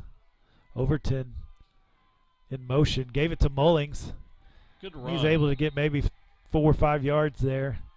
So that's going to turn it into a 4th down and 12 for the Bulldogs. It looks like they're bringing Reed in for the receiver. Yeah. That's what it looks like to me. And so they're going to go for it here on 4th down and 12. Hunter Mullinack's all by himself. Well. So there's 5 wide for Hunter Mullinack as he has all 5 receivers out going and try to get this 12 yards. And he's back to pass. He's got a little bit of room. And just a little bit too much on it, looking for Overton on that little corner route and wasn't able to get it to him. So that'll give it back to the Wildcats on a turnover on downs. And they'll get the ball back with about. Yeah, once again, a penalty killed by, or a drive killed by a penalty. And yep. Yeah, that hurt because you were in for the touchdown. You had the score right there, and it came all the way back on a holding call. And so that'll be 1st down and 10 on the 35-yard line. Had that great kick return, wasn't able to turn it into anything because of a penalty. That's what we've kind of talked about. Got to watch the turnovers, got to watch the penalties. Because if it wasn't for that, this game would be even wider of a score, of a margin. Yeah, that's a really important defensive situation right here, not to let Carnegie score. And we've got a penalty here, so got moving a little too fast, too quick. And that'll move him back 5 yards, and so that'll be a 1st down and 15 for the Wildcats. That's what you wanted to do, is move him back. Defense has played so well. Really, it's just been, 3 big plays. That's about it that they've got.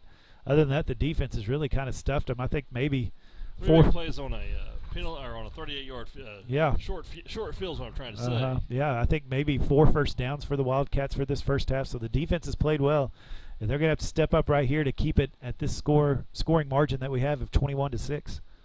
So 1st down and 15, going to hand it off to the running back. He's hit a few times and finally dropped down by Orlando Vasquez. He's able to get about 4 or 5 yards there. But Vasquez was able to get him down.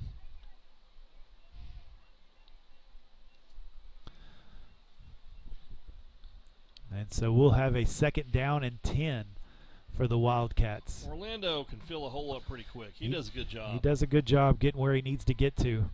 Get to that running back's got a little bit of speed to him. He so does. we've got what I'd call a wishbone. And That's it's going to be a call pitch it out to too. the receiver, and they're able to turn it back. Let's see if anybody's home. Got one block, still able to get him down. Ooh. Nice job by Will Holding. was able to run all the way across the field and knock him down and make this a 3rd down. Yeah, I thought he was going to have a big play on that play. That was a good. I believe someone's called. Yeah, the Wildcats called a timeout here. Good job to knock him down because he reversed his field, and there was nobody home over there. And that's one of the hardest things to do is to stay home. But Will Holding was able to get over there and knock him out of bounds, and so we'll make this a 3rd down and 3 with about. Well, the clock is right. How about that? So we got about 2 minutes, 12 seconds left in this first half. Yeah, we can't let them score this half. On this drive, it changes it all together. It really does. 21-6 still feels like you have a nice lead, but if it's 21-12, 21-14, that's a ball game. And so you don't want Carnegie to go in with their heads held high. You want to stop this right here and keep them guessing like, man, we couldn't just get the ball in. No, we got to get a stop here, and it gives us an opportunity to score, I think, with the way our offense can move the ball. And we get the ball coming out of at halftime, I believe. That's right. So ball comes to us. Very, very important 3rd down play right here. That's right. So 3rd down, 3 to go. The Wildcats have 1 more timeout left. The Bulldogs have 2 timeouts left. Back to that traditional eye. And he's going to look for the pass. Quick pass. It's wide open. They're going to have to make a good tackle. McMurtry does. Able to get him down, but they're able to get that reception, able to move the ball down to the, we'll call it the 49-yard line of the Bulldogs. Got the 1st down, moved the chains. Well, 2 mistakes out of this in the ball game right now, and that's kind of right. the truth of the matter. But we have control of things. We don't want to let it slip out of our fingers here. Yeah, a lot of room, easy pitch and catch right there for the Wildcats. So 1st down and 10. He's going to do it again. He said it was there the first time. And Reed McMurtry hits him quickly. Oh, man. That is an incomplete pass. Reed tattooed that boy. Reed said, I'll give it to you the first time. The second time, I've got you figured out. And so great job by Reed McMurtry out there all by himself on the corner to learn from his mistake on the first one and is able to just knock the ball out of his hands. It looked like an easy pitch and catch again, but Reed got there quickly. Yes, he did. Another thing, too, about this team, we're pretty youthful, and Reed is a true freshman. Yeah, great job there of figuring out what to do. And so Carnegie in that I formation again, 2nd and 10. And looks like he's going to go back to pass again. There's some little bit of pressure. He throws it up, and it is caught. He just had a position on Jackson. Yeah, there. a lot of height advantage there for number 31. He was able to come up with it. Literally just threw it up to him. And was able to get that 1st down, and so the Wildcats moving the ball down the field, down to the 30. That was a tough one. Hate to see him on the ground there. Yeah, we really can't afford to lose Will. No, Will's been great. He's been in the secondary. He's been a solid receiver for us. And so hate to see him on the ground. Prayers are definitely with him. And so the Bulldogs with about a minute 6 left, a minute 5 left here in the first half. The Wildcats are driving down the field. They've got him up, and yeah, he's pretty gimpy here. It looks like it looks like it might be in something with this knee there. He's not extending that out. Yep. You hate to see that. Now he's having to hop on one leg.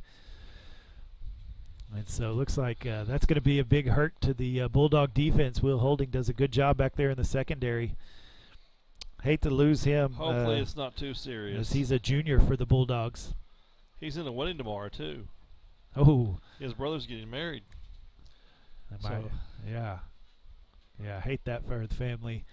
And so we got about a minute 5 here left in the first half. It's 2nd down and 1 for the Wildcats. That was their last time out. But they've got a whole minute here, plenty of time to put it in. The Bulldogs are going to have to step up and make a play here. Yeah, they are. We got to have a stop. It's very, very critical.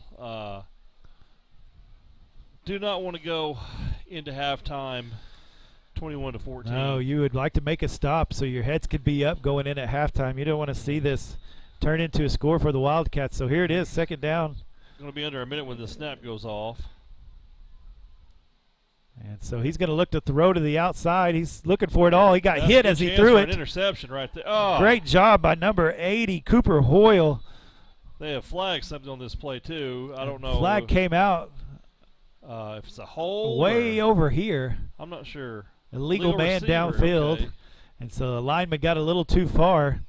Maybe he shouldn't have, because his quarterback got hit hard as he threw the ball. He got hit way hard. Yeah, he got hit hard as he threw the ball. And so they're looking to see if they're going to take this penalty or not. And looks like they are. Moved it back 5 yards, so that's going to be second down. I think with the time, that's the way to go there with 50 seconds left. Go ahead and move them back. And so that'll be a second down and 6. Second down and 6 for the Carnegie Wildcats with 50 seconds here left to go in the first half. Now they're going to start the clock. They need to, if we get a tag. Oh, ball's in the air. Oh, ball's still in the air. Go, Jackson, go. Oh, go. And they're calling it. Oh, no, okay. They're calling him down. They're saying he was down. Oh, my goodness. My goodness. And so it looked like a fumble. Looked like a fumble to me. Looked like a big fumble to me. That is unfortunate. And so the quarterback, bad snap. Ball was in the air. He was able to grab it and fall forward, and as he hit the ground, they're going to say he was on the ground before the ball came out. And so almost a Bulldog turnover right there. That would have been great to see. And I wish we had a replay of that one. That was pretty much. That was a close one. So let me set you back up here. And so we've got about 28 seconds left in this half. It is third down, and we're going to call that a 3. Third down and 3 for the Wildcats. Really just have a few plays to try to get this in. Don't know if they have a field goal kicker, so I think they're probably going to look to get this in the end zone. And so the Bulldog defense has got a few more plays here left to not let them get in the end zone. So an exciting way to end this first half to see if the Bulldog defense can step up and keep this a low-scoring game for the Wildcats. And so we've got third down and 3, 28 seconds left in this first half. The Bulldog defense is coming out. If they don't get a first down, it puts them in a really tough spot here, unless it's an incomplete pass. I'll look for them to go to the passing game. Yeah, here. they're going to – I agree. It looks like they're going to go 4 wide in this shotgun formation. Almost a bad snap. Little John almost gets to him. Ball's up in the air, and it is dropped. Whoa. And he was able to – Mercy. That was in his hands and out of his hands. Great throw by the quarterback as he was almost hit. And put it into the back of the end zone. Number 31, who has the only score for the Wildcats, got his hands on it and couldn't quite make the catch, couldn't quite make the play. And so down to 20 seconds left in this first half. Fourth down and 3. So big play here for the Bulldogs. Play here. Needed not let that big receiver. He's going to look to pass. He's got a little bit of room. He goes ahead and throws it up and throws it too far. That's good. And so that will turn the ball over, and the Bulldog defense did exactly what they needed to do to end this first half, was able to get off the field on fourth down. And the Wildcats, have kind of found something here in the passing game. It seems like this into this first half have been able to find some yards here. Obviously, their receivers have size. They have a size advantage with their receivers, and that's really come to play late here in the first half.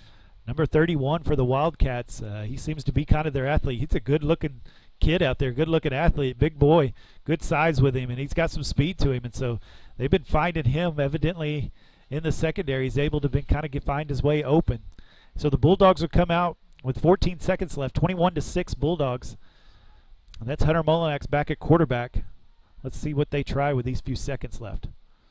He's going to look to pass. They're going to make a little move. He's Cooper Hoyle. He brings it down. He did it.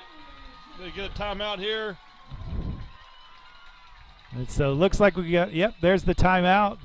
What a job by Cooper Hoyle. Oh, what a great catch. Had to go up and over him, didn't he? He did, and he hit the ground hard and held on to that ball. That was a good play by Coop.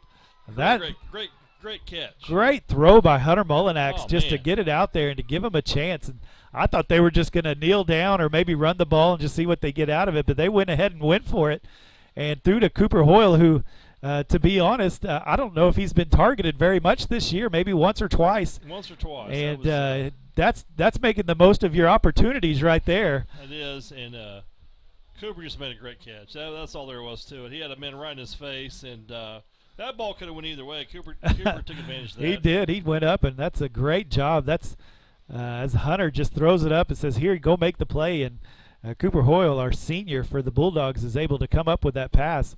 I think usually you might see Will Holding out on that. With him coming out, Cooper Hoyle just steps up and makes the play. And so that'll put the Bulldogs down to the 44-yard line of the Wildcats. There is only, I made it a little 7 seconds, but there's 9 seconds left in the half here. And so going to have to hit something deep. I think you only have one play here. And so Hunter Mullinak's back for quarterback. 4 wide for the Bulldogs.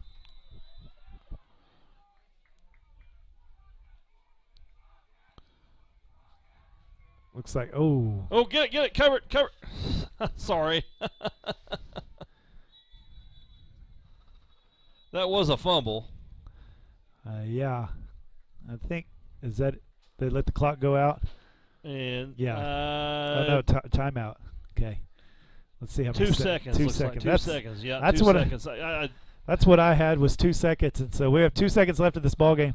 It looked like to me they were going to try to throw it in the backfield to Jackson Overton and then throw it from there is what it looked like to me. That's what it was drawn up to be, and Jackson just couldn't handle it. And it looked like Hunter let it go out a little bit forward and didn't get it backwards enough. And I know Jackson was thinking I have to stay behind the throw so that I can throw it. If you throw it in front, then you can't throw another pass. You throw it behind, you could throw another pass. And so a little trickeration right there, trying to make that happen to see if they could get a touchdown. Love the creativity by the Bulldog offense. I do too. So 2 seconds left in this half. Let's see what they try to do. I'm sure it'll be a little bit of a Hail Mary here. Why not? Let your athletes see if they can get it in. Maybe pull it in here. Coach Brady has a good arsenal of some trick plays in his back pocket, and we'll see what he has drawn up here. That's right. So but maybe that just didn't quite make it. But we're okay. Here we go. And so they're going to come out, and Mullinex is going to be quarterback. It looks like we're going to go 5 wide as Reed McMurtry comes in as the other receiver. Going to be 5 wide. Looks like there's going to be 3 that are going to rush the passer. So he should have a little bit of time. Maybe 4 come in. Oh, they're going to run a little screen. Overton's got it. He's got it. He got some blocking down. Got a little bit of blocking. And man. he's down at the 22-yard line. Well, so that'll finish the half play for the Bulldogs as they give it a shot. Got some more yards in there. And so at the end of the half, we have got 20. So I agree. Well, you know, you've talked about it all year, Mr. Sims. You've talked about we're a young team. And with a young team is going to come some turnovers. With a young team is going to come some penalties. And those things are costly. And those things keep other teams in a game where really – Minco seems to be the better team, seems to have the better athletes, seems to have the better speed. But those turnovers and those penalties have kept the Carnegie Wildcats into this game, this district game, and they're not going to go away if you're going to give them some hope. And it looked like you could have really put them down right there, but those turnovers, those penalties sure do hurt and keep another team in the game. And so we've still got a ball game here, folks, 21-6, Bulldogs. And we'll see what adjustments they make in the second half and see if they can clean some things up and come out in the second half and really do some damage here. Very important to win by 15 too. That's right. As we mentioned, there are a lot of football games canceled tonight. Yeah. And some of those football games are district football games. And because of the way the seasons were, there's no way to make the things up hardly. And so, and we're liable to run into some of that this season. Yeah, it's very possible. And so points are crucial. That's right. And I want to, while we're talking about that, I just want to say, you know, I sent out a notice today. Well, obviously we had a high school student that tested positive, and I think right now we have 21 children that are quarantined and staff, one staff member, and it's not fun. Right. It's not easy. But I will say this: we're still in school and we're still playing football and softball for that matter, and. Yeah. That makes us very happy. And the COVID junk, it can be very stressful, and it can also cause a little division, in my opinion. Yeah. But we're staying unified in the fight, and we're doing well. And man, we're hanging in there, and God's been good to us, and we're going to keep at it. That's right. It looks like we have our middle school cheerleaders out here giving a little bit of halftime show, doing their part. Gotta love that on a homecoming night, able to introduce all the cheerleaders as well as the middle school cheerleaders out there. representing well for the Bulldogs. That's pretty cool. They're getting to get their time out there, get noticed, and that's right. Speaking of junior high, we have a big junior high football game Monday night, a Grady County battle. Do we? Minco and Rush Springs here at Minco. Rush Springs, all right. 5:30 is the 5th and 6th grade game, followed by the junior high game. They bring any watermelon with them? Do they do that? No? Probably not. Maybe to throw at us. Maybe. That for many, many years, the Rush Springs Minco football game was a battle. Was it? And Rush Springs, not quite as good as they've been in the past, but 20 years ago, they were winning state championships down there. Coach Tunnel was down there, and for a long time, he was the winningest football coach in the state of Oklahoma. And really, really impressive program they've had over the years. But anyway, it's going to be fun ball game on Monday night. Now, as I said, our junior high, they're good. We played. It hasn't really been close, has it? No. We played Wayne Monday night, and our 5th and 6th grade won 30-0, and our junior high won 44-0. And quite honestly, we had to run the clock in the second half because just to keep it manageable, the score manageable. And so it's been good to watch. Yeah, absolutely. I know the softball girls had the big game against Ampo, the two big games at Ampo, and they were able to split that series. Yeah, they were. And able to pick up one win, lost the first one, won the second one. That's a big deal. It is, and our this week we had played in regionals in Silo, Oklahoma. So I get to make my first trip to Silo on Thursday. I want to be going down that direction. There you go. I've never been to Silo. You been to Silo? I have been to Silo. I've played some softball down there. They play a lot of softball down there in Silo. That coaches at Silo coached at Washington right before we were there. That guy has coached a lot of softball games and always has a good team. And so that'll be a tough regional, I guess, right? Regional? Yeah, it's going to be a very tough regional. I think our girls can do it. Absolutely. They're good. And it's I'm just not looking forward to a long drive there and a long drive back on Thursday. It is a long drive. Because Friday we got to be in Cordell, I think. So That's right. So that'll be exciting for our Lady Bulldogs to play that softball game and see if they can make it to state. Here's our high school cheerleaders out here representing well for the Bulldogs. Get their opportunity to cheer and get a little dance in here in just a moment, I'm sure.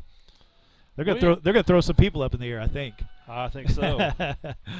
I'm going to tell you something. We have a crowd tonight, Pastor Mike. There are a ton of people here. Yeah, a lot of them down on the end zone in their lawn chairs. We have quite a few. North side, even. We have quite a few cars watching on the north side. Yep. So it's a good deal. Yeah, it's a great show up by the. We do love us some Bulldog football here in Minco, don't we?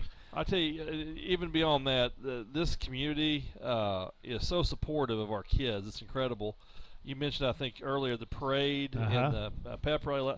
I bet there were 400 people at the pep rally last night. It was a whole lot of people. It was great. And talking to the kids that were in the parade and the coaches, there were tons of people in the community at their homes and in different places watching the parade last night. So it was a big deal in this community. Yeah, it was fun. Definitely. It was definitely fun. And so, we're excited for the Lady Bulldogs. To get out and play their softball game this week, see if they can make it to state. That'll be a big deal. So I know you want to cheer them on as you think about them this week. I guess if you want to make the long drive to Silo, absolutely make that drive, go out there and represent. And so hopefully you could do that. If not, then I know we'll be hoping they'll be doing a good job going to that. That'd be great to see them go to state. That was pretty impressive. I told you there was going to be some throwing around here. I wonder if they could hold me up like that. I'm gonna go with no. Just gonna throw that out there.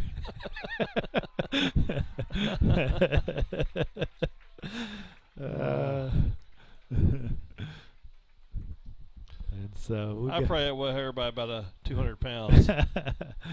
And so about 7 minutes and 40 seconds left in this half. So we'll let you kind of watch the cheerleaders dance here, and we will be back with you here in just a moment.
I'll get going again. See if we're going.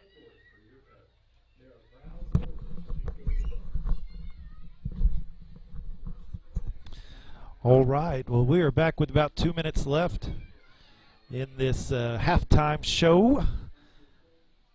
And so hopefully you are hearing us loud and strong. And so I'm going to try to give you a few score updates and see if kind of see who's doing what. So in Class A ball, we've got the Stratford Bulldogs and Ringling Blue Devils 35-0 Ringling.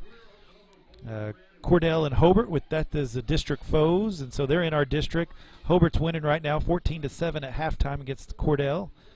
Hinton and Oklahoma Christian Academy 10-6. Caney Valley and Woodland is 38-6 Woodland. Hobart and Canadian is playing as well. Canadian's 32-0. Central Sallisaw and Colcord is 6-6.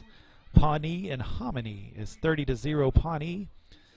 And then Cashin and Watonga are playing. We've played those two, and Cashin's winning 40-6 in that game. Moreland and Thomas. Thomas has got a 10-0 lead at halftime. Merritt and Hooker. Hooker is 34. Merritt 0. Rush Springs and Dibble playing right now, and that is a score of 14-2. Don't hear a 2 very often, and so 14-2 Dibble winning that game against Rush Springs. Wewoka and Kanawha. Wewoka's up 26-0. Elmore City Purnell, that's where my parents live and brother, and they're up 28-0 on Hilton, so way to go Badgers. Pawhuska and Commerce is playing. Pawhuska up 28-7, they're number 2 in Class A ball. Shoto and Chelsea is playing. Shoto is 14-6. Gore and Warner playing, they're 6-0 Warner. Texoma and Burns Flat Deal City. Texoma's winning big 34-0. Mounds and Allen 14-6. Mounds is winning. Wyandotte and Quapaw is 15-0. Quapaw is up 15-0. Oklahoma Union is 40. Afton is 0, winning big there. Crescent and Oklahoma Bible playing. It is 14-14 tie. Sayre and Fairview playing tonight. Fairview is up 9-0 on Sayre. Pawhuska and Quapaw, told you that one. And so that's all the games that are playing tonight.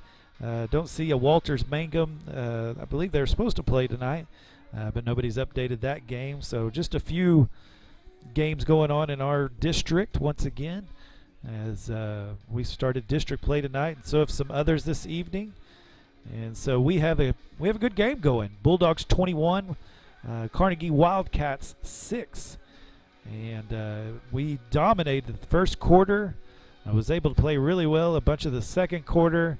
But then a few turnover, a few big penalties, special teams kind of mistake there, short field for Carnegie, and they were able to score and get back in this game. But a great stop at the end of the first half. It looked like the Wildcats were going to go in and get this game a little bit closer, but the Bulldogs defense stepped up and was able to stop them on a 4th down and get that ball back and tried to go in and score on a couple of big plays, but couldn't quite get in, almost got all the way down the field. And so that's what it puts us at 21-6. Love to see in this second half a much smoother game as far as penalties and turnovers. We want to hold that ball and not make those big mistakes.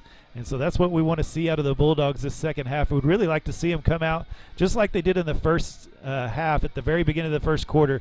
They dominated this game that first quarter. The defense didn't let them go anywhere. The offense did everything they wanted to do. And so they were looking really good. And so you want to see them come out this third quarter. The Bulldogs will be receiving the kickoff. And so with that, they're going to have a great opportunity to come out and really dominate this game. And if they can come out and score a couple touchdowns, I think you'll see the Carnegie Wildcats hang their head. And so that's what we want to see out of the Bulldogs as they come up to this first half finished and start this second half. And so we got a minute left before we get going. And so once again, we're so glad that you've joined us and that you are watching and listening on Minco Bulldogs TV. We've got a great crowd tonight for homecoming. We got to crown our king and queen for high school, our king and queen for junior high as well. And so it's been a great night here at Minco, just a fun time, just huge crowd out here. I mean, there's people all up and down the south end zone that are sitting and watching the game, and kids are having a good time. And so I know you're having a good time getting to watch some football. And so we'll get back after it here in just a moment as we wind down the end of this half and get jumping into this third quarter. So we're glad you're with us, and I think you're going to enjoy this second half, and hopefully we'll see the Bulldogs come out and just dominate this second half. You really want to kind of force your will upon the opponent right here, and the Bulldogs have that capability. But Carnegie, I know, thinks right now they're in the game. If they can just get the ball back and score, then they've got a game on their hands. But if the Bulldogs can go down and score, then I think you begin to impose your will on that other team. You'll start seeing some heads hang low as the Bulldogs try to take it to them. So we'll get ready for this second half, and we're down to just a few seconds here, and we'll get going, and we'll begin this third quarter. And so, like I said, the Minco Bulldogs will be receiving the kick. They'll have the ball at the beginning of this second half. And, Mr. Sims, we just love to see them drive down the field and really take control of this ball game on this first drive. It's a big deal.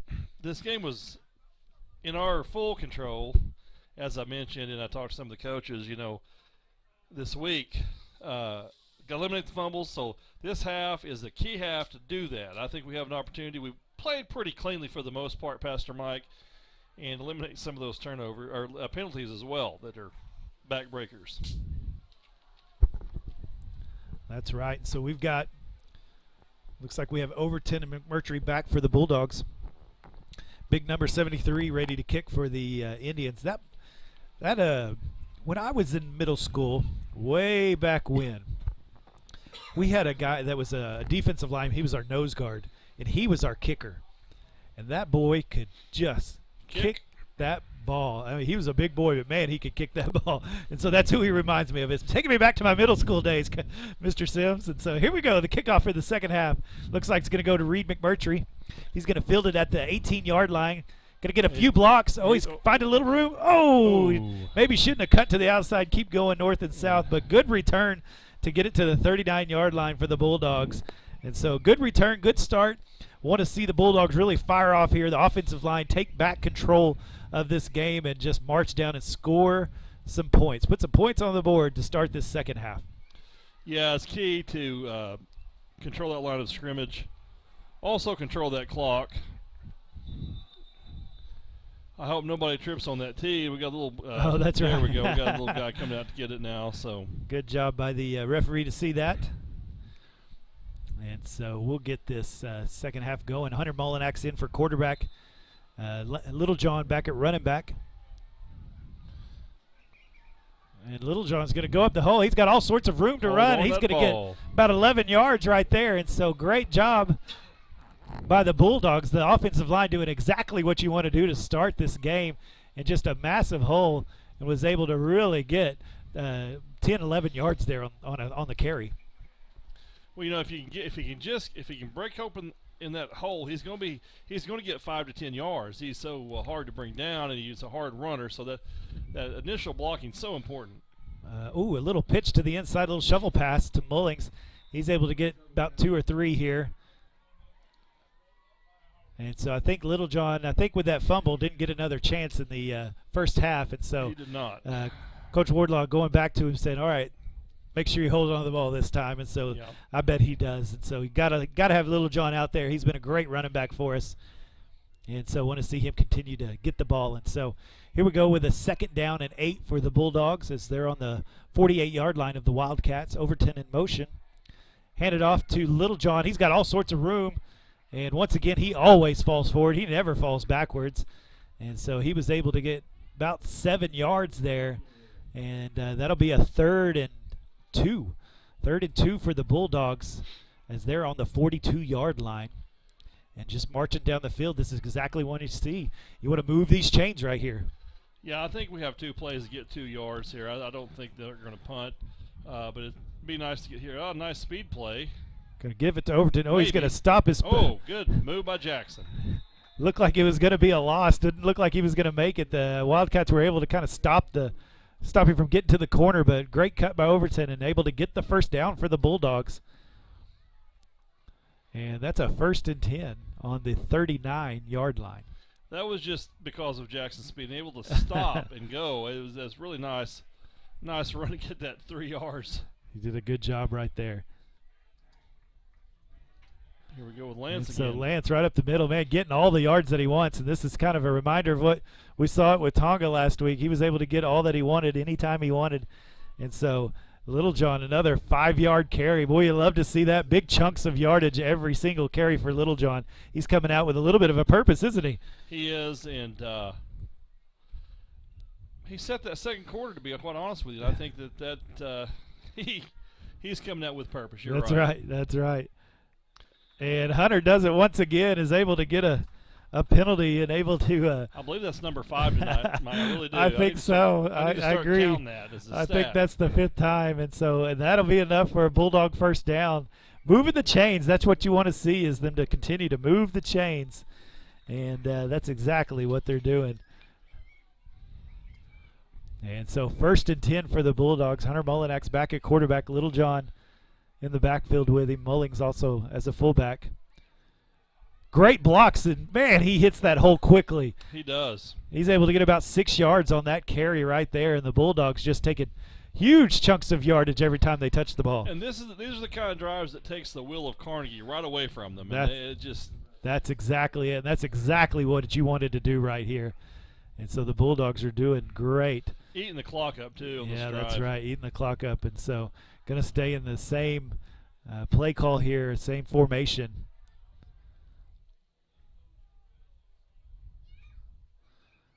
Littlejohn, lots of room again, and man, he is hitting the hole with purpose. He's going to break it, and that's a touchdown.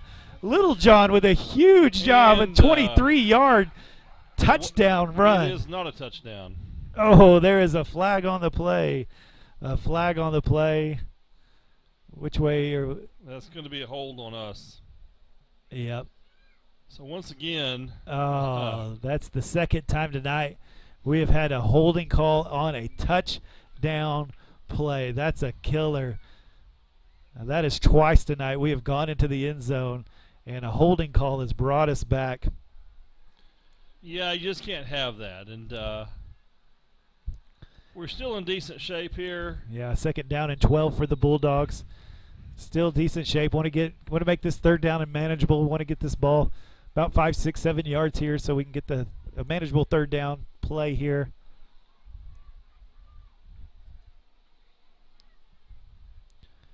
And he's going to pitch it out to Littlejohn. The ball's on the floor. He's able to wrap it up, but that's 2 plays going the wrong way right there for the Bulldogs. Man, was just driving forward, and then yeah, it's 2 big plays, and that's going to make it 3rd down. Another way to say this, it's frustrating. It is. That's right. We had a drive going, and they've just shot themselves in the foot again by some silly mistakes. Really puts us in a 3rd and long. 3rd and 17 here for the Bulldogs, and so they'll go 4 wide. Tried to get the offsides there, didn't quite get it.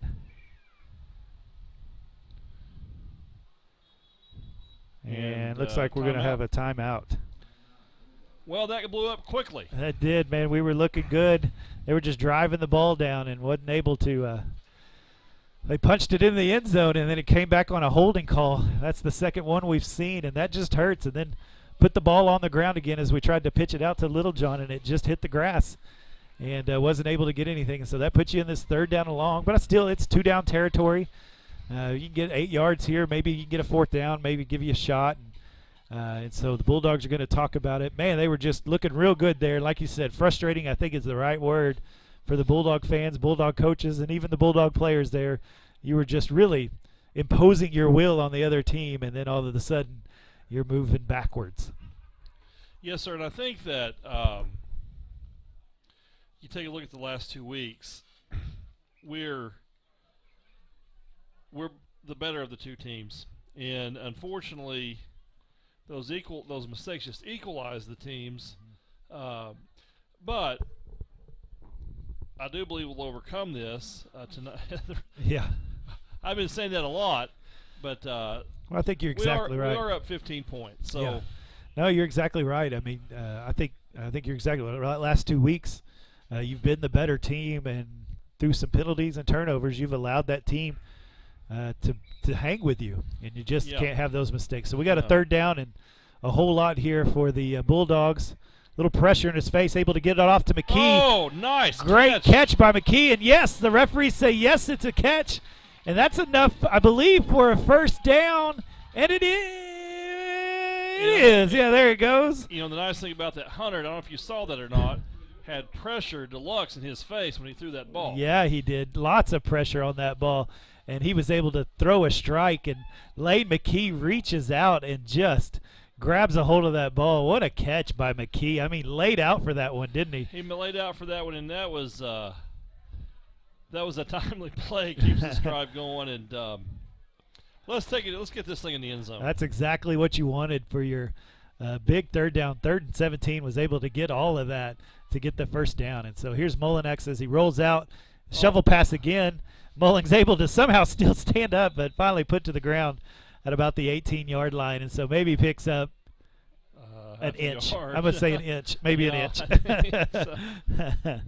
And so that was a dangerous play. Yeah, that looked like Carnegie almost had figured that one out. And so the Bulldogs will get another chance here at 2nd down and 10 for the Bulldogs. They're on the 18-yard line, and we got a drive going here for the Bulldogs. They've eaten up half the clock, though. That's a good run by Lance. Stay with it, Lance. That's what we want to see right there, man. That has been the play right there. They've been able to get huge chunks of yardage, and so, man, about 7 yards there on that carry, and so it'll be 3rd down and 3, and Little John just getting huge chunks through the middle of that defense. Yeah, Lance has established control again of the running game. You know, I think I would want to run behind Big Howery, and Vasquez is in there, right? And so, man, those guys are really moving some people around.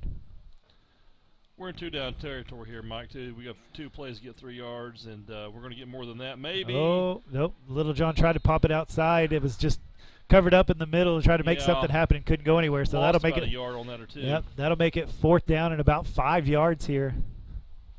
Big 4th down play here, Mike. They've got to make sure that they convert on this. Yeah, you want to be able to score. Here's the opportunity to score, and so see what the Bulldogs can come up here with the 4th down play. Been able to take a lot of this 3rd quarter right now. Looks like we're trying to figure out who's supposed to be in, who's supposed to be out. 10 seconds left on the play clock. I don't think they're going to get this play off. Coach Brady's not real happy about that. They might be able to. 5 seconds, 3 seconds. They do get it off. Overton gets the ball. He's going to try to find some room over here. He's going to make the cut. I think he got the first down. Reaches out and gets a few more, maybe down to about the 5 or 4 yard line. Some good blocking on that play, Mike, to get him open. And once he hit the hole, he's gone. I didn't think they were going to get the ball off in time, and they were able to get that ball off in time and be able to pick up that first down. What a huge play by Overton. So we'll have 1st and goal, and it'll be – 1st and goal at the 4 yard line. Yeah. Good play call by Coach Brady there. Yeah, get it to your athlete. Direction. Yeah, see what he can do. And so, and here the Bulldogs go. 1st and goal on the 4. Going to hand off to Little John. I don't think that's a bad play. And he's rumbling. So. He was super close. Back to the half yard line maybe. First time I haven't seen him able to fall forward. He looked awful into me. That's okay. I'm not down there on the line. I don't have the good vantage point from here, but so we're at the 1 inch line. It looks like the football's basically sitting on the goal line. but I think we're in every time we touch the ball. That's right. So here we go. This is what you want to do, be able to punch it in right here. And so Hunter Mullinex back at the quarterback, Little John for the running back. He's going to pitch it to Little John. He's going to try to find a little crease, and he does, and that's a touchdown. Touchdown, Bulldogs, and that's exactly what you want to do to begin this second half. Little John able to punch that in and build that Bulldog lead. Great job by the Bulldogs overcoming some adversity on that drive, but able to punch it in. And so Asher Kelly out to kick for the Bulldogs. That scoring drive took 8 minutes and 5 seconds off the clock. Yes, I mean they did a great job. Tremendous drive. And so and far we overcame mistakes as well. That's right. I was able to overcome those. Made it a little harder on yourself, but was still able to accomplish the goal you had in front of you, and that was to get that touchdown. And so Asher Kelly up to kick the extra point. Been kicking it good tonight. Yeah, that was something else. Good. Yeah, that was really good. Pastor Mike, tell us about some of the things the church is doing right now. Well, we've been having a good old time down at the church, trying to get back going on some things and trying to do some things again at the church. And so we've been able to do Vacation Bible School for the kids. Been doing that every Wednesday night in September. We got a parents' night next Wednesday night, and so that's going to be fun for the parents to come out, kind of see what the kids are doing at Vacation Bible School. And so if your kids have been coming, you want to come out and see that and support them kiddos, and I know that'll be a good time. And so the student ministry was able to do a See at the Pole event and pray for their school, pray for their community, and so that was great to see the students get out and do that. And so we really, speaking for the school, we appreciate the First Baptist Church and what you and your ministerial staff and your youth pastor Jay and your children's I got to meet your children's pastor this week and music pastor, and we really appreciate what you do for us. I promise you. Well, we appreciate being a part of this community, and I'm glad to be able to serve there at First Baptist Church. There's some good people there. And so Asher Kelly's going to kick for the Bulldogs from the 40-yard line. Oh, ball's on the ground. It looks like got it back. It's a. I shouldn't be so fast to talk. I'm sorry. And it is. You got it. It's a Bulldog football. Man, hit the Wildcats right in the belly. Number 31 been great for the Wildcats. Really the bright spot for the Wildcats. And it went straight to the ground, and the Bulldogs just jumped right on top of it. There was about 3 or 4 of them, wasn't there, that jumped on top of that ball. That's exactly what the doctor ordered here. That's got to be tough on the Wildcats. Your defense was out there forever because of the great drive by the Bulldog offense, and then you just give it right back to them. And so the Bulldogs will take over on the 47-yard line of the Wildcats, 1st and 10. And the offense right back at it. Little John ready to go in the backfield. And there's an offsides. Is that number 6? We'll see if we can keep track. I think it's number 6. I think it's number 6. And the thing about it is that's 30 yards. That's right. Free yards right there. So 1st and 5 makes it much more doable, isn't it, to get that first down. So Mullinax ready at quarterback. The offensive line has just been moving people here in the second half. And it's going to be handoff to Little John again, and he's able to find about 3-4 yards there.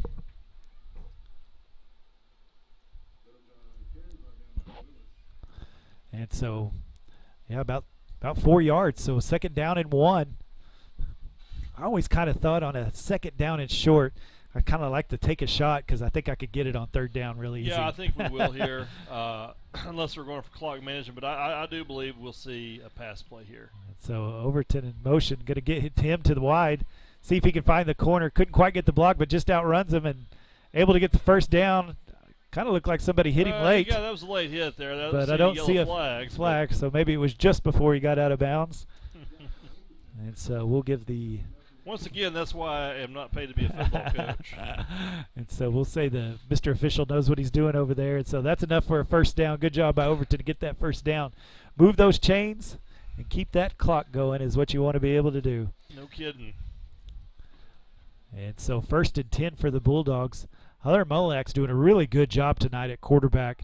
He's throwing for a couple touchdowns. Really should have 3 touchdowns that he's thrown for. And, man, he's just done a good job at quarterback tonight. He's going to keep it, and he's going to struggle for a few more yards. That was a hard run. Yeah, he got 3 really quick, and that last yard was really hard. I think we're seeing the Carnegie defense wear down too. I believe think so. They're getting tired out there, and a lot of hands on their hips. And, it's been a tough quarter with them. They have not taken one offensive snap. They have not. I don't know if they're going to get one. And so it is 2nd down and 6 for the Bulldogs. Molinex back for the snap. He's going to look to throw. He's going to roll out to his left. Oh no, goodness. And he throws it right, too. It's been you've seen the improvement in Hunter and the confidence in Hunter, and it shows tonight, definitely. Yeah, game one, I don't think Hunter threw very many balls, and if he did, it wasn't very great. No. But tonight, he's really thrown the ball well. That's the first pass I've seen him not be on the money.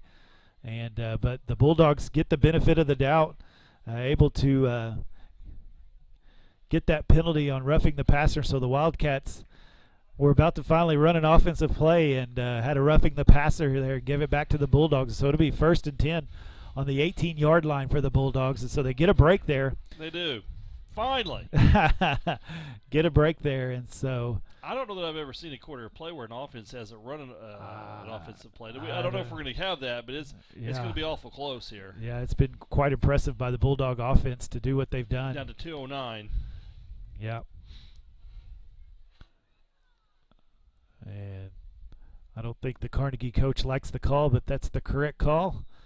He's fighting, though, and so kudos to Coach. Keep fighting over there. And so we got a 1st and 10 for the Bulldogs.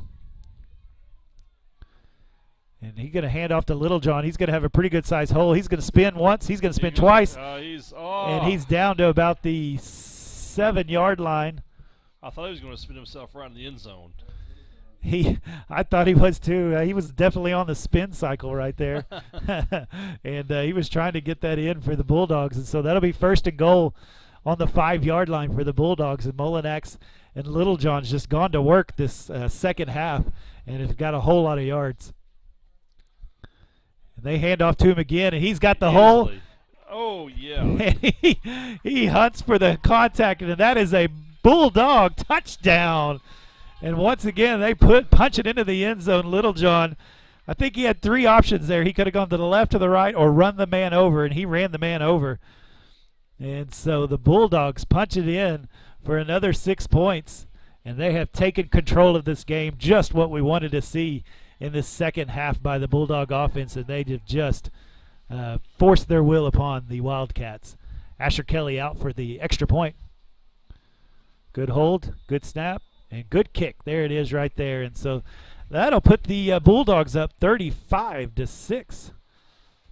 And just what a third quarter. Yeah, it's been a really good third quarter, and we've cleaned up the mistakes. We did have the interception, but it was overturned by a penalty. And so it's really nice to see them playing they didn't let the turnover and the penalties of the first half dictate to what we're doing here in the second half, and it's good to see that improvement. Yeah, really, to be honest, that one was kind of gift wrapped for you.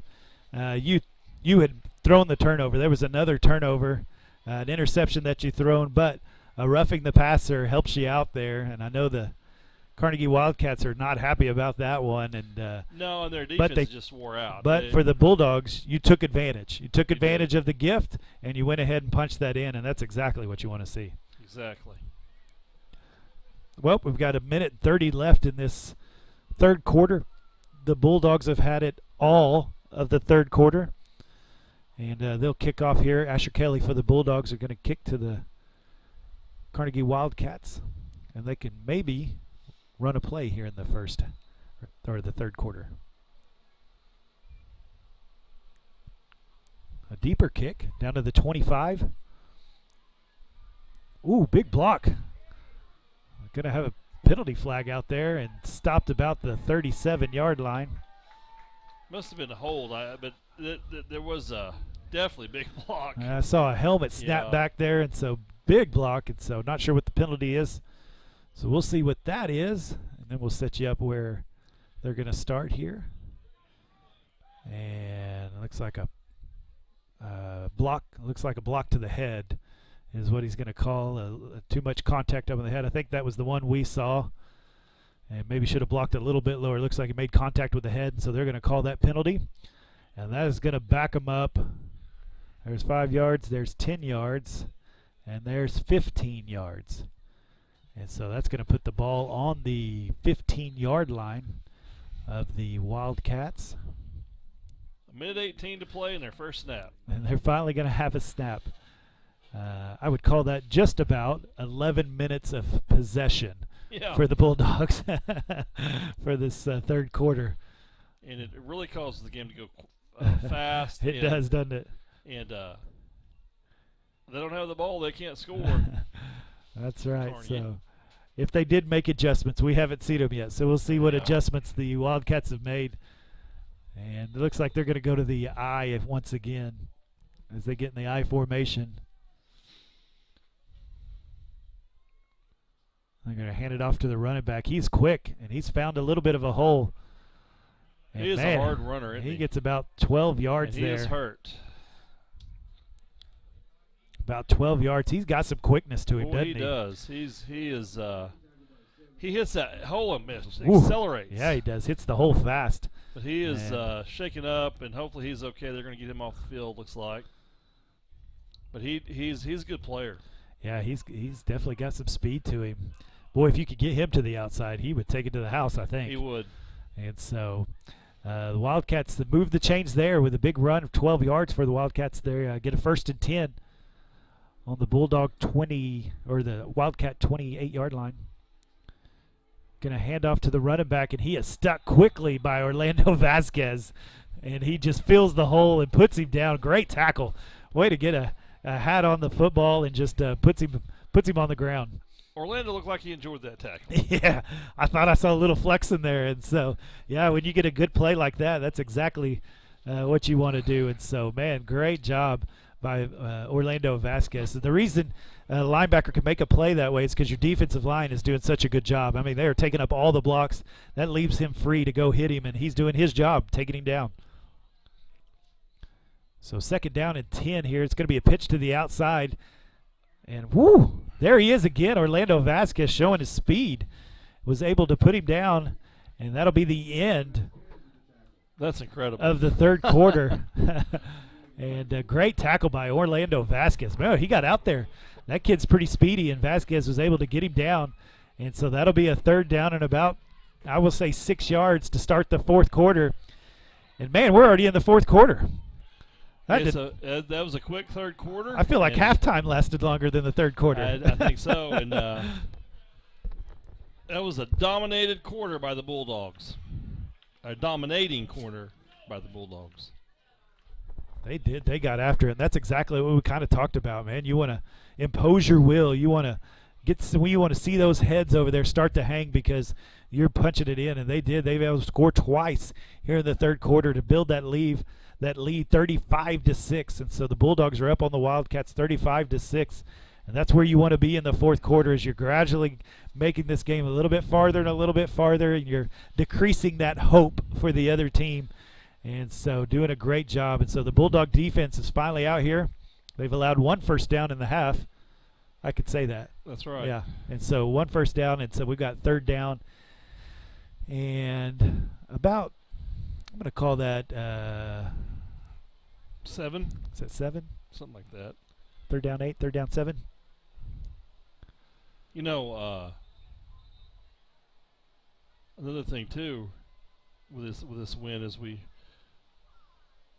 cannot emphasize enough the points. Having the points this season are key. Yeah, that's right. And so this is exactly what we needed to do in this football game. Yeah, it is. And so we have a 3rd down and 7 for the Wildcats as they line up in this wishbone offense, it looks like.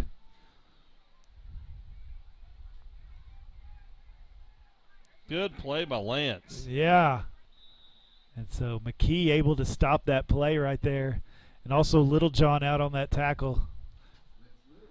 That was a good play. They read that all the way, and I thought maybe for a minute Jamel Holloway maybe be resurrected, but with a wishbone. I hadn't seen that wishbone in a while on a football field. They've done a little bit of everything, the Wildcats. They've had the wishbone, they've had the eye, they've spread out in shotgun, had 4 wide, and so they got a little bit of everything. And so they're going to go back to that wishbone. It's 4th down and 10 for the Wildcats. And they're going to pitch it out. And looks like we've got it covered pretty well. And nice job by Overton to turn it in. Nice job. And then McKee is able to come in and wrap him up and throw him down. And so good job by the Bulldog defense to go get that turnover on downs, and it is officially the Bulldog football. And they're going to have great field position, as the Wildcats were just kind of going for it there on 4th down, as they're way behind, hoping to make something happen.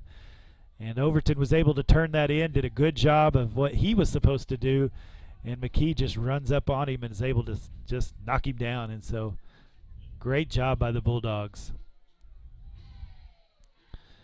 And Mullinax in at quarterback. Littlejohn, Mullings in the backfield.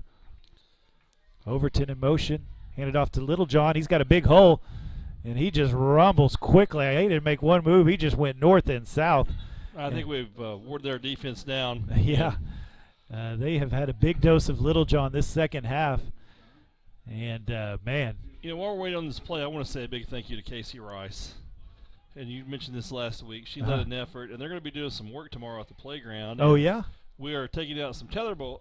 They are taking out some tetherball poles and putting in a soccer field for us with 2 soccer goals. And we really appreciate Casey Rice, who set out to raise, I think, $300 or $400 and round up raising like $3,000. Yeah. And so we appreciate her very much, and the whole effort of the community on that. Yeah, the community did a great job.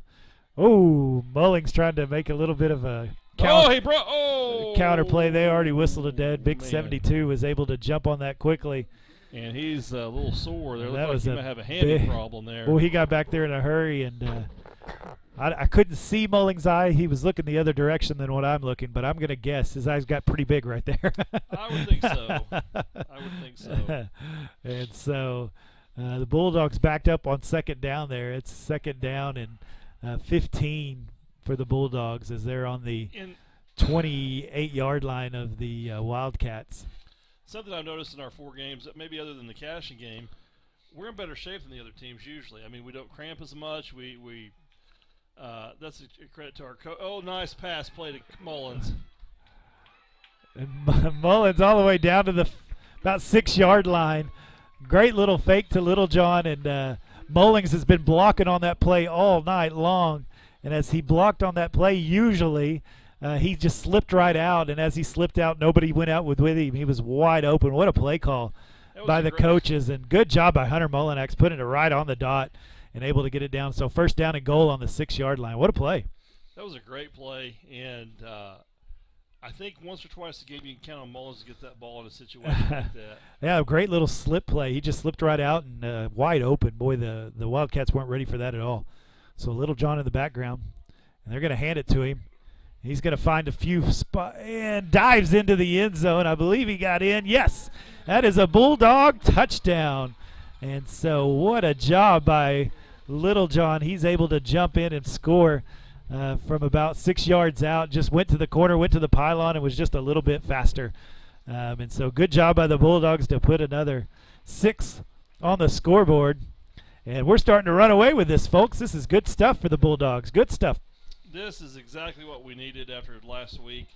And I think Carnegie is a better team than Watonga as well. Maybe. Yeah, pretty close. I would say they're pretty evenly matched. Yeah. And might give the edge with that quarterback, but yeah, they're good ball players out there. But Minco doing the job. Asher Kelly out to kick. High snap. Good job by Overton to get it down, and it is good.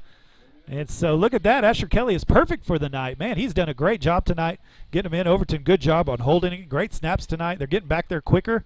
I know the first week it took a long time for that snap to get back, but they're doing a much better job. They have definitely been working on that. And so your Bulldogs go up 42-6. And what was Carnegie taking, about 5 snaps this half? Barely, yeah. 5 snaps. That's it. And that is incredible. I see number 85. Do you see him out there? He's on crutches. You hate to see that, yeah. Yeah. Hate to see Will Holding on crutches. Yeah, he's got his jersey off. And so hate to see that. Well, we've got 8 minutes and 14 seconds left in this game. And the Bulldogs are up 42-6. They have blown this wide open in the second half and have scored 3 times in the second half, and have just enforced their will onto the Wildcats, playing the way they should be playing.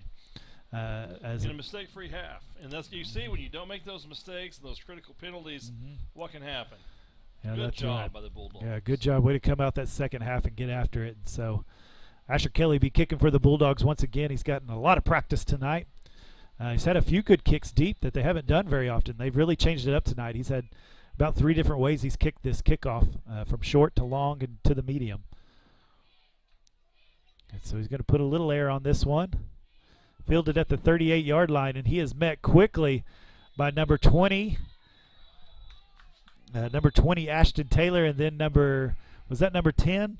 I believe it was number 10, Hunter Mullinax, our quarterback, getting right in the thick of it and dropping him down quickly. Ashton is a freshman with a lot of upside, number 20. Yeah, and so that's a freshman and a sophomore. Is that brothers right there, I guess? Cousins? What are Cousins. they? Cousins? All right, so we got the Cousins coming in as linebackers for the Bulldogs, it looked like. And so we're going to start seeing a few other players get some playing time, and that's exactly what you want to see as a coach, right? That you can start getting a few others to get some playing time, get some of your good star players, kind of give them some rest and get them away from injuries. And so when you got to build a big lead, you get the luxury to do that. Absolutely, and as we progress in the season, health becomes very, very important, and keeping our players healthy is just key.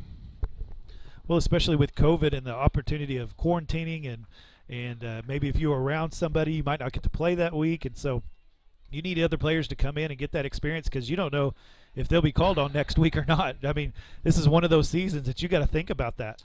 Absolutely. And so quite a few in for the Bulldogs, and they're going to go deep and through the hands of number 12. It was a good pass. Yeah, good-looking pass. Should have caught it.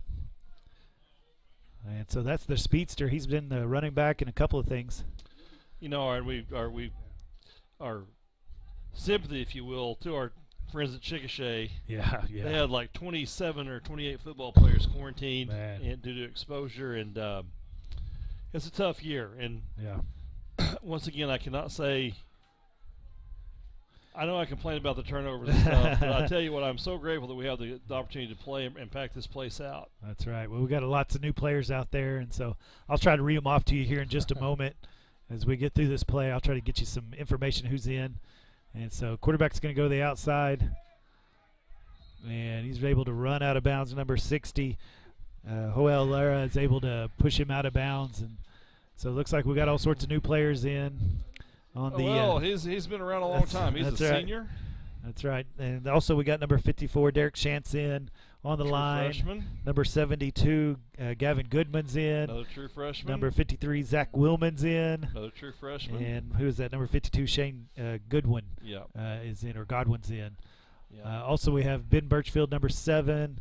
Number 8, Ryan Wilburn out there.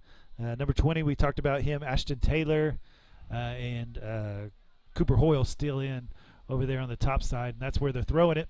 Going to be a short pass to number 31, brought down by number 9.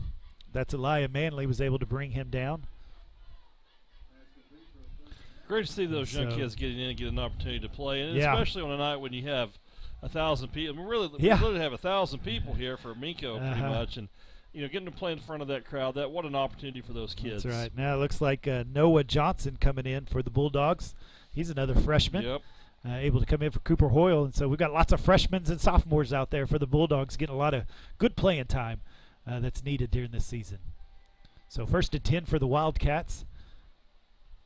Going to pressure, and he's going to get to the outside. He's got a little bit of room and goes out of bounds at about the 36-yard line. So that'll be a first down, moving the chains.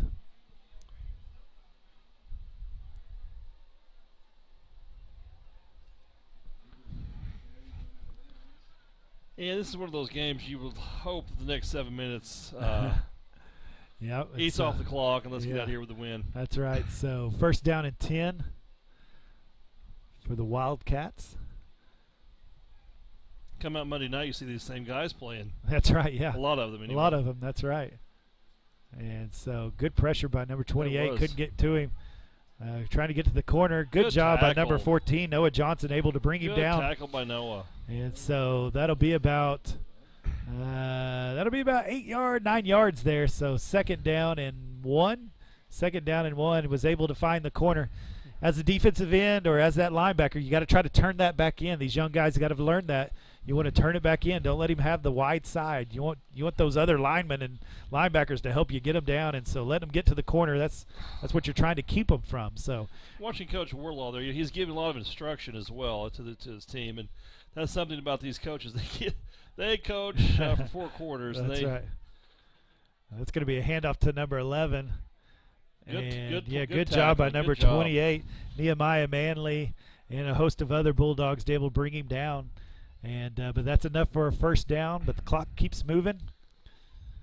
And we're down to 6 minutes here in this game. And a 1st and 10 for the Wildcats as they continue to fight. Like you said, district points are always a big deal, but you've got a good lead here, and so looks like you'll get your 15 points tonight. Great opportunity for these young players. This is wonderful to see. And that's right. So quarterback back to pass. He's got somebody open in the end zone, but not caught. Good job by number 7, Ben Birchfield, out there on the big guy. And so that's a tall task for Ben Birchfield, this freshman. It is. He had his hands. That's a big boy out there. He was using his hands to his advantage a little bit. I was afraid they were going to throw out a hanky, but they didn't. That was a good play by Ben. He did a good job. Made it just hard enough for number 31 to catch it. And so that was in the end zone. That would have been close. And here they come for the 2nd down and 10 as the Wildcats continue to try to find the end zone here in the second half. They haven't been able to do that yet this half. And let's have a penalty. Maybe a little early movement. Early movement. Yeah, a little false start. So that's going to back it up 5 yards, and that'll make it 2nd down and about 15 here.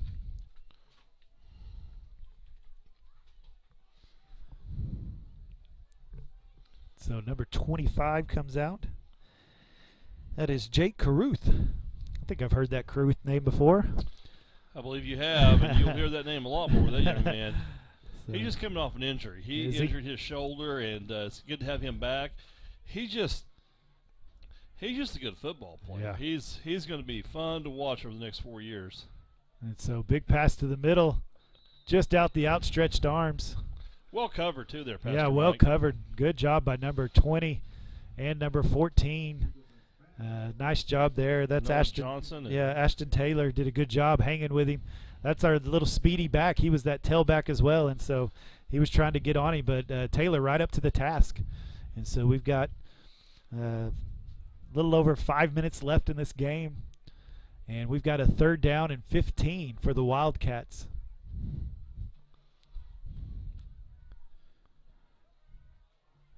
Oh, he puts the ball on the ground.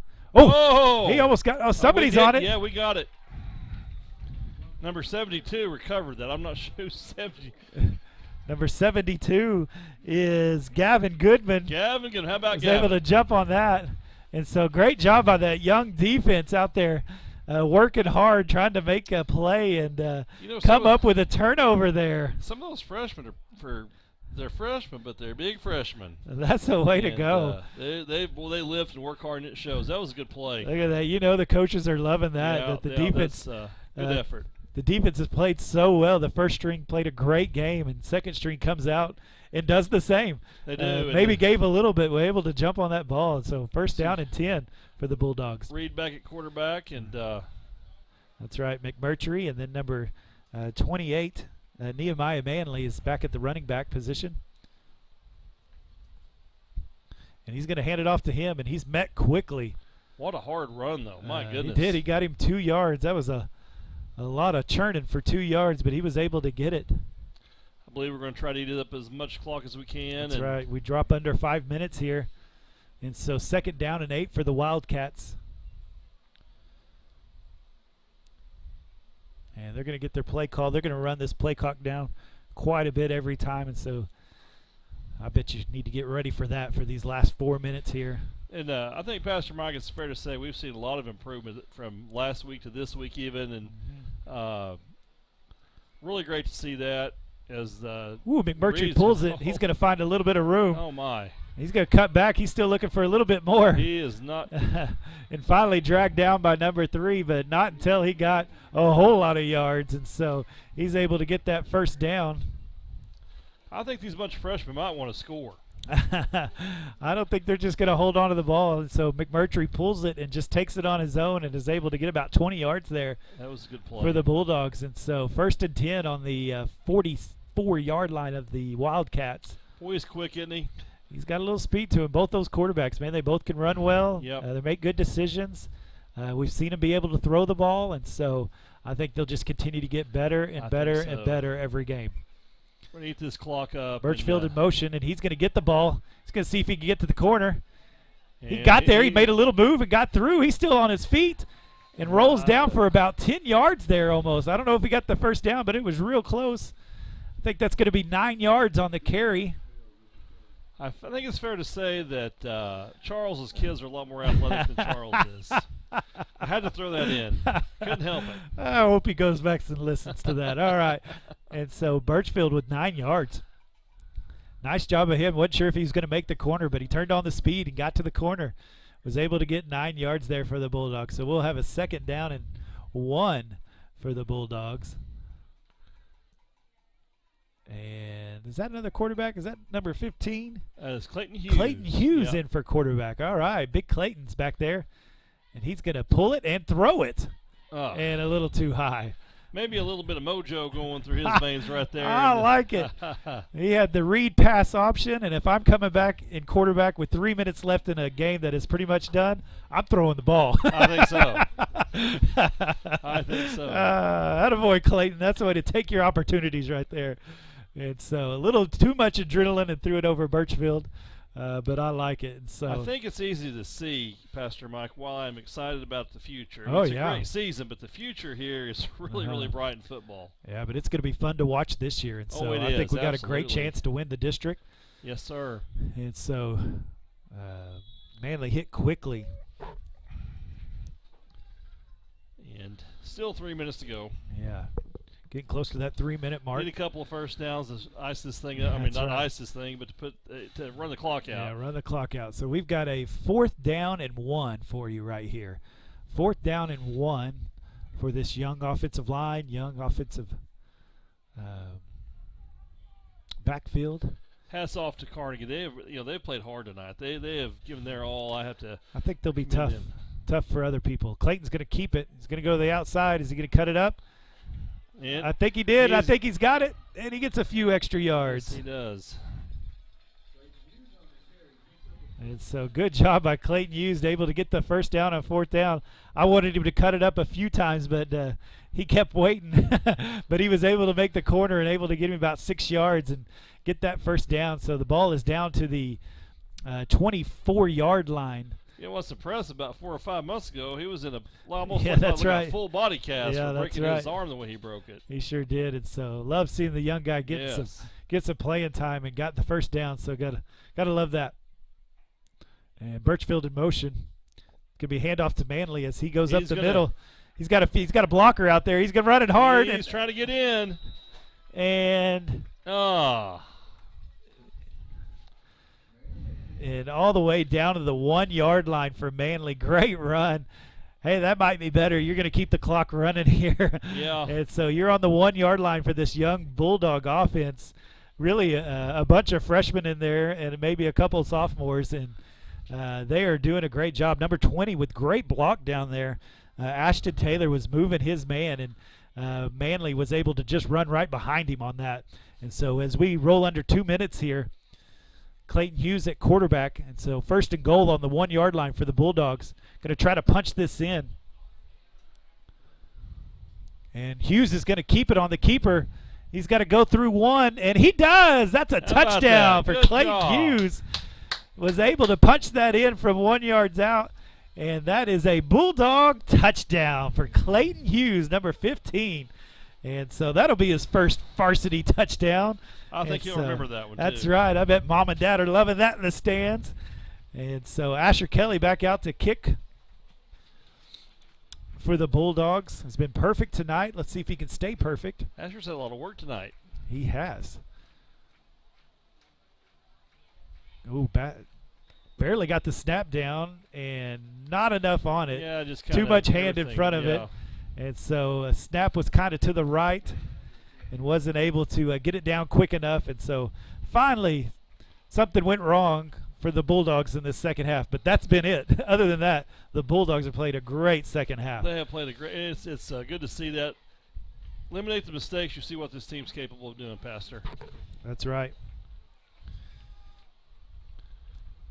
Well, I am 0 for about 10 on trying to hit this.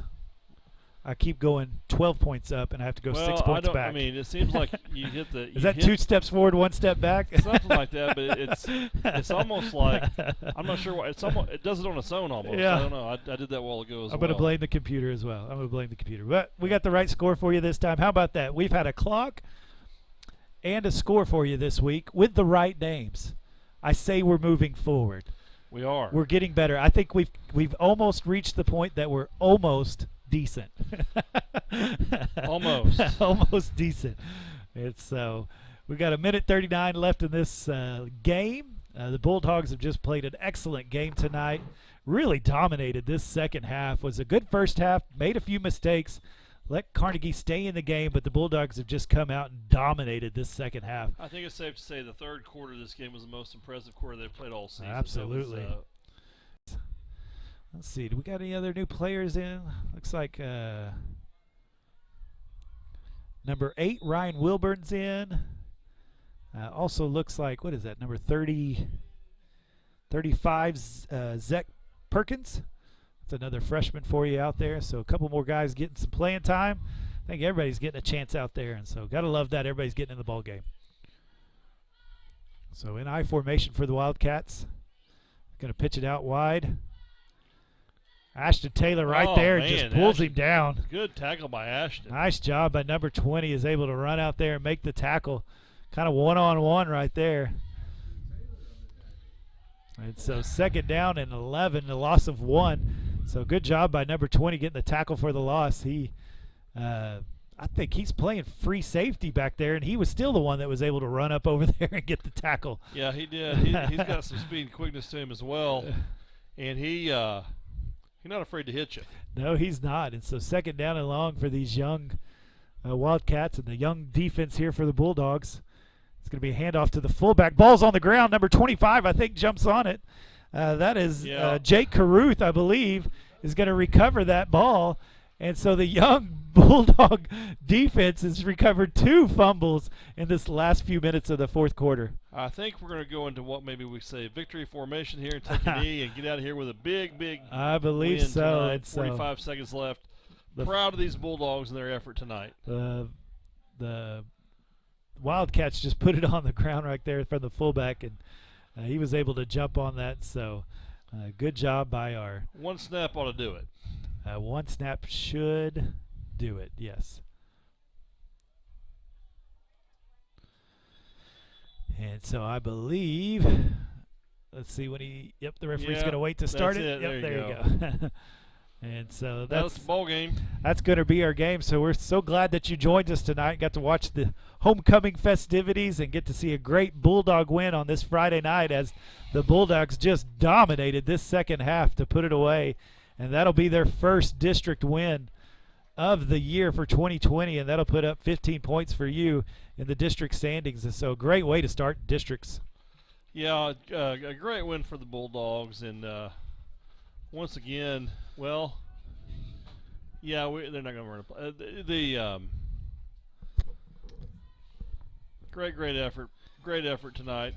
That's right. Congratulations to Carnegie on a hard fought. But they fought hard and played hard, and certainly want to pat them on the back for their effort tonight. Good offensive play calling as well by the Bulldogs. Great job, impressed. Yeah. And so fewer mistakes tonight than were made all year long, so it looks like we're moving forward with that for the Bulldogs. Fewer penalties, fewer turnovers, turned into a big win for the Bulldogs. And I think we'll see more of that in our district play. I know there's a few teams that Coach is watching for Apache, watching for Mangum. We know those games might be pretty difficult, and so, but a good way to start this district play to get that big win and really just dominated this game. And so I know you enjoyed watching that as much as we enjoyed watching that. Everybody got to play tonight. Everybody got some experience, and everybody made some plays. And so that was great to see tonight. So it was a great night for homecoming, great night for a Bulldog win, and so we're so glad you joined us tonight. Mr. Sims, you got anything else? You know what? Like, as we go into this week, we got another ball game in. That's right. And we're going for another one next week. We also want to say good luck and best wishes to our softball team as we take the regional playoffs in Silo this week, Thursday and Friday. I'll be down there Thursday. It's kind of like Gilligan's Island, a 3-hour tour to get down there. But looking forward to that opportunity. Guys, thank you for joining us. Pastor Mike, thank you for doing this. You do a splendid job. We appreciate what you do for our school and also in the play-by-play here. Sorry you don't have someone better helping you do this. But it's a lot of fun. I've been having fun. I've enjoyed it. So we're glad you joined us tonight, and you have a great night and great week. And let's stay healthy, everybody. How about that? All right. We'll see you next week.